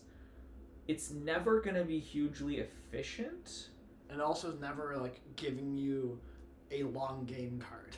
Yes, this is a tempo card where it's basically like you can spend any amount of resources to generate some amount of tempo. Yeah. That is like roughly what the card says. And I very much like waterbending here is weird because I really like don't want to tap my creatures for this. Right, you want to be attacking. Yeah, I want to like I can tap my artifacts for it. But... Right. So I think most of the time you're going to be spending mana to like accentuate this, but it does basically in the late game get you through a full attack and tap down whatever their best thing is for like 3 turns, or tap down their 2 best things for like 1.5 turns each. That's okay. That's not sleep. I think this card is going to be, because of the flexibility, and I think the flexibility really needs to be there, but there's just so many options that you have when you cast this card that you're going to be able to use it for some amount of, like, worth it for the cost you paid tempo most of the time. Caveat, when you put this in a deck that wants a card that only generates tempo. Yeah. So, like, that's the thing that you need. You need to be a pretty aggressive deck, or a deck that can, like, get out to a decent board presence and then wants to leverage that board presence over, like, a couple turns of combat. Yeah. This or is like, not a defensive card, I don't think. I don't think so. Like, you can kind of excuse it defensively with, like... Right, it has, like, a buyout defensively. But I'm thinking, like, if you're playing your deck with a bunch of, like, the 2-mana Thrap and the Specters, and you have a bunch of card draw, and, like, individual cards matter a lot less, and you just want a card that buys you some time, like you literally would play, like, 2-mana gain 6 life, this card gains a lot more than 6 life. I mean, sure, but almost no limited deck would play 2 mana gain 6 life. Yeah, I'm not... Like... I would agree that most wouldn't, but there are... I'm saying, like, that there is, I think, a much smaller controlling niche for it. I'm mostly playing this card to be assertive, but I guess I would particularly say that, like, this card is much, much worse in controlling decks than it is in I defensive strongly decks. agree, yeah. So, it's, like, the buyout is nice, right? Like, if you happen to just be behind in a limited game, which happens a lot, you can use it to, like, buy yourself some time, and that's really useful to have as an option. Yeah. I want to give this card a 7. I think it is, like, very high upside, high downside, super flexible, though, at the same time. There will be times when it's a blowout, there will be times when it's, like, quite crappy, but I don't think there will be times when you can't really use it for any effect at all. Mm-hmm. So I think where that all lands is that, like, it is pretty actively good in some decks. You won't play it in every deck by any means, so I think it's just like an average card is where this all evens out to. I think I want to say 7.5, but like 7.5 trending upwards. Yeah, it's a hard one to evaluate. Yeah. Next up, we have a Benevolent River Spirit. This is blue for a creature spirit. It's a 4/5. Has Flying Ward 2. When this creature enters Scry 2 for 2 this card's mana. broken, Mora. As an additional cost to cast the spell Waterbend 5. Okay, Mora, I still think this card's kind of broken. Yeah, this seems nice. So, so a 4/5 flying Ward 2 ETB Scry 2 is a lot of text to have on your flyer, and I think I'd be like happy spending up to like 6 mana on that. Yeah, I would spend 6 mana on that. It's hard to interact with, and so the question is then, how does waterbending this card look? So if we think about our 2 mana 1/3 that discounts us from 2, then you can play this on turn 5. If you play that 2 mana 1/3 that makes a clue into any 3-drop, you can play this on turn 4. That's That's nice. kind of nice. And yeah, you tap your whole board for that, but you get a 4/5 that, especially early game, is really hard to interact with and hard to attack into. I think this card's just like pretty excellent. Yeah. No, the fact that if it was just a 7 mana 4/5 flyer, obviously that's like much too expensive. But the fact that convoking this out is just like something you actively want to do, and like you're interested, there's other incentives to build your deck around that, and then this card just like is such an efficient threat. I want to give this a 3.5. I think this is probably the best card we've seen so far by like a little bit. It's not a bomb by any means, but it's just like a really good uncommon. I think 3.5 is comfy. Yeah, it's just like it looks like it'll probably just be hyper efficient. Yep. And especially late game, if you have a bunch of like random tokens and you can like double spell with this card, you're like, oh, you're cooking. Yep. Like Scry 2, Ward 2. It's giving you like a 6-drops worth of effects. And I mean like a pretty decent 6-drop, and it will often cost like 4 or 5. Mm-hmm. All right, next, Master Paku. 1 in a blue for a 1/3 human advisor ally. It has prowess, and whenever it becomes tapped, target player mills X cards, where X is the number of lesson cards in your graveyard. Oh, this one is Fascinating. fascinating. It's like it's definitely on surface level. It looks like a trap to me, right? Like where like you're like milling does not matter until your opponent has 0 cards in the library. At any other point, it is 0 value. But like 1 in a blue 1/3 prowess is like not that off rate. I'd say it's like slightly below replacement level. Slightly below. And like if you have Milling a bunch yourself of lessons, is nice in some decks. I don't know if we have a theme for that in the set. We don't, but we have lessons in your yard. That's We've seen true. multiple cards Yeah, that care about it that. is interesting that if you have like ways to redundantly waterbend this, you're comfortable like mill yourself a bunch, have a bunch of lessons, then nuke them. And this card kind of says you win a super long game. Yeah, Like if you have a waterbending card, this card will mill them for like 3 or 4 over multiple turns and mill them out from like 12 to 16 cards in library. I do really like this card in waterbending play patterns where like I said before, I feel like with waterbending cards you're often incentivized to play creatures and to not attack with them. And this card really like plays nicely with that, both being a creature that postures more power and toughness with prowess, and also then like represents milling them over time. And it's not like based on power, it's based on number of lessons. So like even without spells, it's going to, if you're waterbending it, it's going to be incrementing the library. So like I feel like this card does seem like interesting as an efficient waterbending controlling like finisher. I agree. But you do need like waterbending and lessons. Yeah, but I think we've seen that like those two things are specifically what blue is all about. Yes. So I kind of like this as a pretty like nice card in a lot of blue decks. It's also just like a defensible 2-drop if you needed a defensive 2-drop. Yeah. So I kind of like this card. I think I want to give it like a 6. Really, I think I'm still at like in like the 7-ish range. That's very fair. I was thinking 6.5.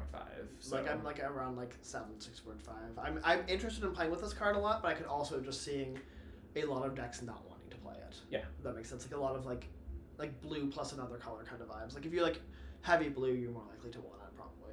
Yeah, that's fair. I think somewhere between 6.5. I'm gonna start at 7.5, but I'm going to be very interested in trying it. Cool. Next up, we have the Spirit Oasis. This is 2 in a blue for a legendary enchantment Shrine. When it enters, draw a card for each shrine you control. Whenever the shrine you control enters, draw a card. That is too much work for a divination. Yep. No, the amount of cards you want to draw before you're interested in this card, I would say, is 3. You can think... You need to play 3 shrines to draw 3 cards with this card. That is... I mean... That is too many shrines unless you're really doing the shrine thing. But every shrine we've encountered so far is not like an amazing, excellent payoff for doing the shrine thing.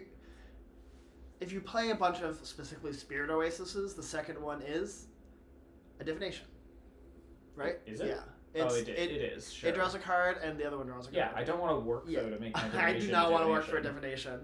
And so, like, if you have other shrines like this, in theory, this would be a powerful engine if we had more shrines that did like varying things, like actually impact the board. But the truth is, you're just not going to ever have that many shrines. So, like, it's far too much work, especially with them being legendary, for this to be worth playing. I think the unfortunate thing about these shrines is that, like, if you do the thing a little bit, it's still not that good. Exactly. You need to be doing the thing a lot. And in many colors. And in many colors. And even still, your deck has some problems that you need to fix. Like, I think I want to give this a 10, and it would be, like, again, another cool draft story at some point. And this card does not replace itself. It does nothing. Next, Invasion Submersible. 2 and a blue for a 0/0 vehicle. When it enters, return up to one other target non-land permanent to its owner's hand. So we've got a little bit of a Man of War situation going on. And it has Exhaust, Waterbend 4. 3. Oh, 3. Sorry. Can't read from here. This vehicle becomes an artifact creature, put 3+1/+1 counters on it. So... Man of War Submarine Edition? Well, I'm very confused why this is a vehicle besides flavor. I think it's all flavor. It's just all flavor, because there's no point at which you can crew it. Yeah. Oh wait, it actually literally doesn't even have crew. Yeah. That's very funny. Which is it's not the first time they've done this, but it's very rare that they do it. So this is like a Man of War that is a 3/3, but you need to spend 3 at some point to make it good. You can't can't make it into a creature. I mean, it taps itself. Yeah. And I think this card is kind of nice. I think it's nice. I think Waterbending 3 is quite cheap. Like, you curve the 1/3 into this, and it's just awesome. Yeah. No, Waterbending 3 is just quite cheap, and like you can represent it at instant speed. Like, I just love the amount of like posturing options Waterbending gives you. I agree. Yeah, this card's nice. I want to give it a 5. I agree. I might even go higher on it, but I think 5 is good to start. North Pole Patrol is our next card. It's 2 and a blue for a creature human soldier ally. It's a 2/3. Tap, untap another target permanent you control. Waterbend 3, tap target creature and opponent controls. So this can generate mana. Yeah, it can generate mana. I can, like... 3 mana 2/3 is, like, slightly below rate, but not incredibly below rate. It kind of makes combat really awkward for your opponent to consider. Like, obviously you have to decide if you're tapping or not first, but, like, they attack you, you're representing untaps as well. Yeah. It seems alright. Yeah. I don't know. It seems like 2 mana 2, 3 mana 2/3. I don't love that body, but it's like a pretty inefficient tapper, but it's got a lot of other like slightly below rate things that can be useful. So I think I am at like exactly a 7 with this card. It does enough things at slightly below rate that I think it'll just be like kind of fine, but not exciting. I think I agree just because like the mana generation seems nice enough, but I might even lean towards 7.5. Yeah. But I think 7 is fine to start. We have Katara Bending Prodigy, 2 and a blue for a 2/3 legendary human warrior ally. At the beginning of your end step, if Katara is tapped, put a +1/+1 counter on her. And Waterbend 6, draw a card. Oh. So this is like your kind of Waterbend, I'm doing my thing, I'm getting really sweet payoffs card. Yeah. Like, if you can make a lot of rectangles, this starts to become a really nice blocker, and then like a hold up my board, this kind of play style you're saying, hold up my board, draw a card every turn, and like just stall the board while gaining advantage. It's a little bit weird that you don't get counters with her unless you're doing it during your turn and like tapping out. I think most of the time you're just gonna prefer to like use her to get a couple counters when you're waterbending early, and then late game you're just going to be like pass draw Yeah. kind of Or thing. like if she has enough counters, just attacking and representing the. That too. Yeah. Right. So yeah, I think this card is just like pretty good. I think I like it. Yeah, I'm a fan. Like I think it's actively pretty good. I would say it just does a lot. So I want to give this a 5. Oh, it's a 2/3. I thought it was a 2/2. Well, yeah, it's 2/3. I think 5. Like it is by itself not the most efficient. Like it's very much like you're trying to generate tempo around this card to make it good. But like I think it's worth it. Totally. 5 works for me. And like one counter on it, making it 3/4, it's already like nice. Yep. Next up we have Teo, Spirited Glider. This is 3 and a blue for a 1/4 legendary creature, human pilot ally, flying. So 4 mana 1/4 flying. Not a great body. I'm very curious what else it's going to give us. Whenever one or more creatures you control with flying attack, draw a card and discard a card. When you discard a non-land card this way, put a +1/+1 counter on target creature you control. So it is targeted conniving, kind of. Yeah. So whenever one more creature's control flying attacks, that's triggering once per combat. And asking you to loot away non-land cards. I'm not a fan, I think. Looting away non-lands is something that feels very situational and very, like, it's hard to build a deck that does that. Yeah, and you need to, like, have flyers in play already that have good attacks to have this do something when it enters. And if it doesn't, that's like very slow to start getting your value from a card that is understated. Like you attack with it and it becomes a 2/5 and you discarded a spell, which like if you're at all land heavy is a big cost. I think this is a no for me. I want to give this a 9. I want to give it a 9.5. I'm not really interested in this card. Yeah, that's very fair. 9.5 I think is I'm happy with. If it had more stats on it, I'd be more interested, but it's very much, it's not trying to do this incidentally. This is the reason to play this card, its ability, and that does not excite me. Yep. Next, Ember Island Production. 3 blue for a sorcery. Choose one. Create a token that's a copy of target creature you control, except it's not legendary and it's a 4/4 hero in addition to its other types.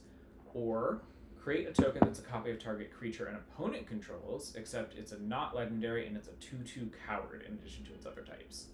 This card's neat. So yeah, I don't know if I like it, but it's neat. This is clone that costs 5 that is like probably slightly bigger than your creature if you're copying your creature and slightly smaller than your opponent's creature if you're copying your I'd say creature. notably smaller than your opponent's creature, in that usually if you copy your opponent's creature, it's because you're getting something like nice. Right. And normally, if you're copying your own creature, it's also because you're getting something nice. And so, like, overall, this seems like if this cost 4 and I were comparing it to Clone, I would say that it's like very, very, very slightly marginally worse. I'd say a little bit more than slightly, but definitely marginally. Well, I don't know. Like, 4 mana, 4/4 is like fine. Right? Yeah, no, that's true. But true.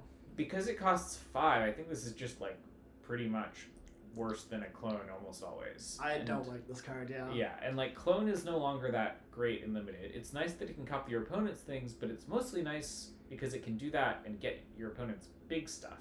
Yeah. And this doesn't do that. So I think this card is bad. I would like to give it a 9. Yep, works for me. Next up we have Sokka's Haikyuu. This is 3 blue for an instant lesson. Counter target spell. Draw a card, then mill 3 cards. Untap target land. It is a Haikyuu. So 5 mana for a counter spell. It's counter spell, draw a card, and sometimes get a mana back. And some minor upsides that Like, will matter maybe occasionally. Mill 3 cards kind of matter for like your Paku, like lesson, turbo stuff. Untap a land only matters if you're gonna double spell, so it's not always giving you a mana back. Yeah. This card seems like quite inefficient, but counter spell draw card is very alluring. Yeah, I might be tempted to make this card good. Like, I think you can make this card good, I guess is what I would say. Yeah, but I think it's hard for it is not an efficient card at all. I agree, yeah, but I think it is kind of like a card that can give you really nice value if you do the work to set it up. Yeah. And I think blue has the tools to set it up. So I want to give this a 7. I would like to give it a 7.5 because I think like it is very high setup, and there are going to be a number of decks that can't hit that amount of setup. But I am like interested in making it work. Totally fair. Yeah, I think somewhere between 7 and 8 is like where we'll Yeah. land. Next, Serpent of the Pass. 5 blue for a 6/5 Serpent. If there are 3 or more lesson cards in your graveyard, you can cast the spell as though it had Flash. Ooh. And it costs 1 less to cast for each non-creature, non-land card in your graveyard. Ooh. Okay. So Okay. this is your Tolarian Terror. It doesn't have Ward, but it can be flashed in, and it Which doesn't is enter tapped. It can just block. And it costs 1 less for each, basically, instant and sorcery, but it also will count enchantments and artifacts and stuff like that. It's nice to mill stuff when you have this card in your deck. We've seen some mill cards. I think this card's quite good. Like, Yeah, it I'm happy seems paying pretty 5 nice. for it. And Yeah. it's not too hard to get 2 non-creature, non-lands in your graveyard by the time you hit 5 mana. And if it ever you have to like, if you're playing against a blue deck, watch your opponent's graveyard. As soon as they have 3 lessons, this is just a huge posturing ability. Especially watch their Arena Tells. Yeah. And also, like, even at 2 lessons, if they go anticipate this, they can blow you out in combat. Totally. Like, there are a lot of like just like really nice play patterns with it to like win combats that could have otherwise been like a big lose. Yeah. Like, So this is, anticipate this so that your opponent can't anticipate this. Exactly. I like this card a lot. I think I would like to give it a 6 though, because I don't think you need to prioritize it that highly. Yeah, I'm It's like, just kind of a finisher, and it's not like the best finisher when it's on the battlefield. yeah. I might be a little bit higher, but I'm not. It's hard to evaluate exactly where I want to take it. Yeah, I think it feels almost generically good enough in blue space that maybe I'm like at a 5.5 on it. I think that's fair. I could see going as high as 4, so like 5 is a pretty reasonable grade to start on. I think I'm gonna start on a 5. Yeah. Cool. All right, so we're done with blue, and we're going to take a little bit of a break, and we'll be back for black and red pretty shortly. Thanks, guys. Woohoo!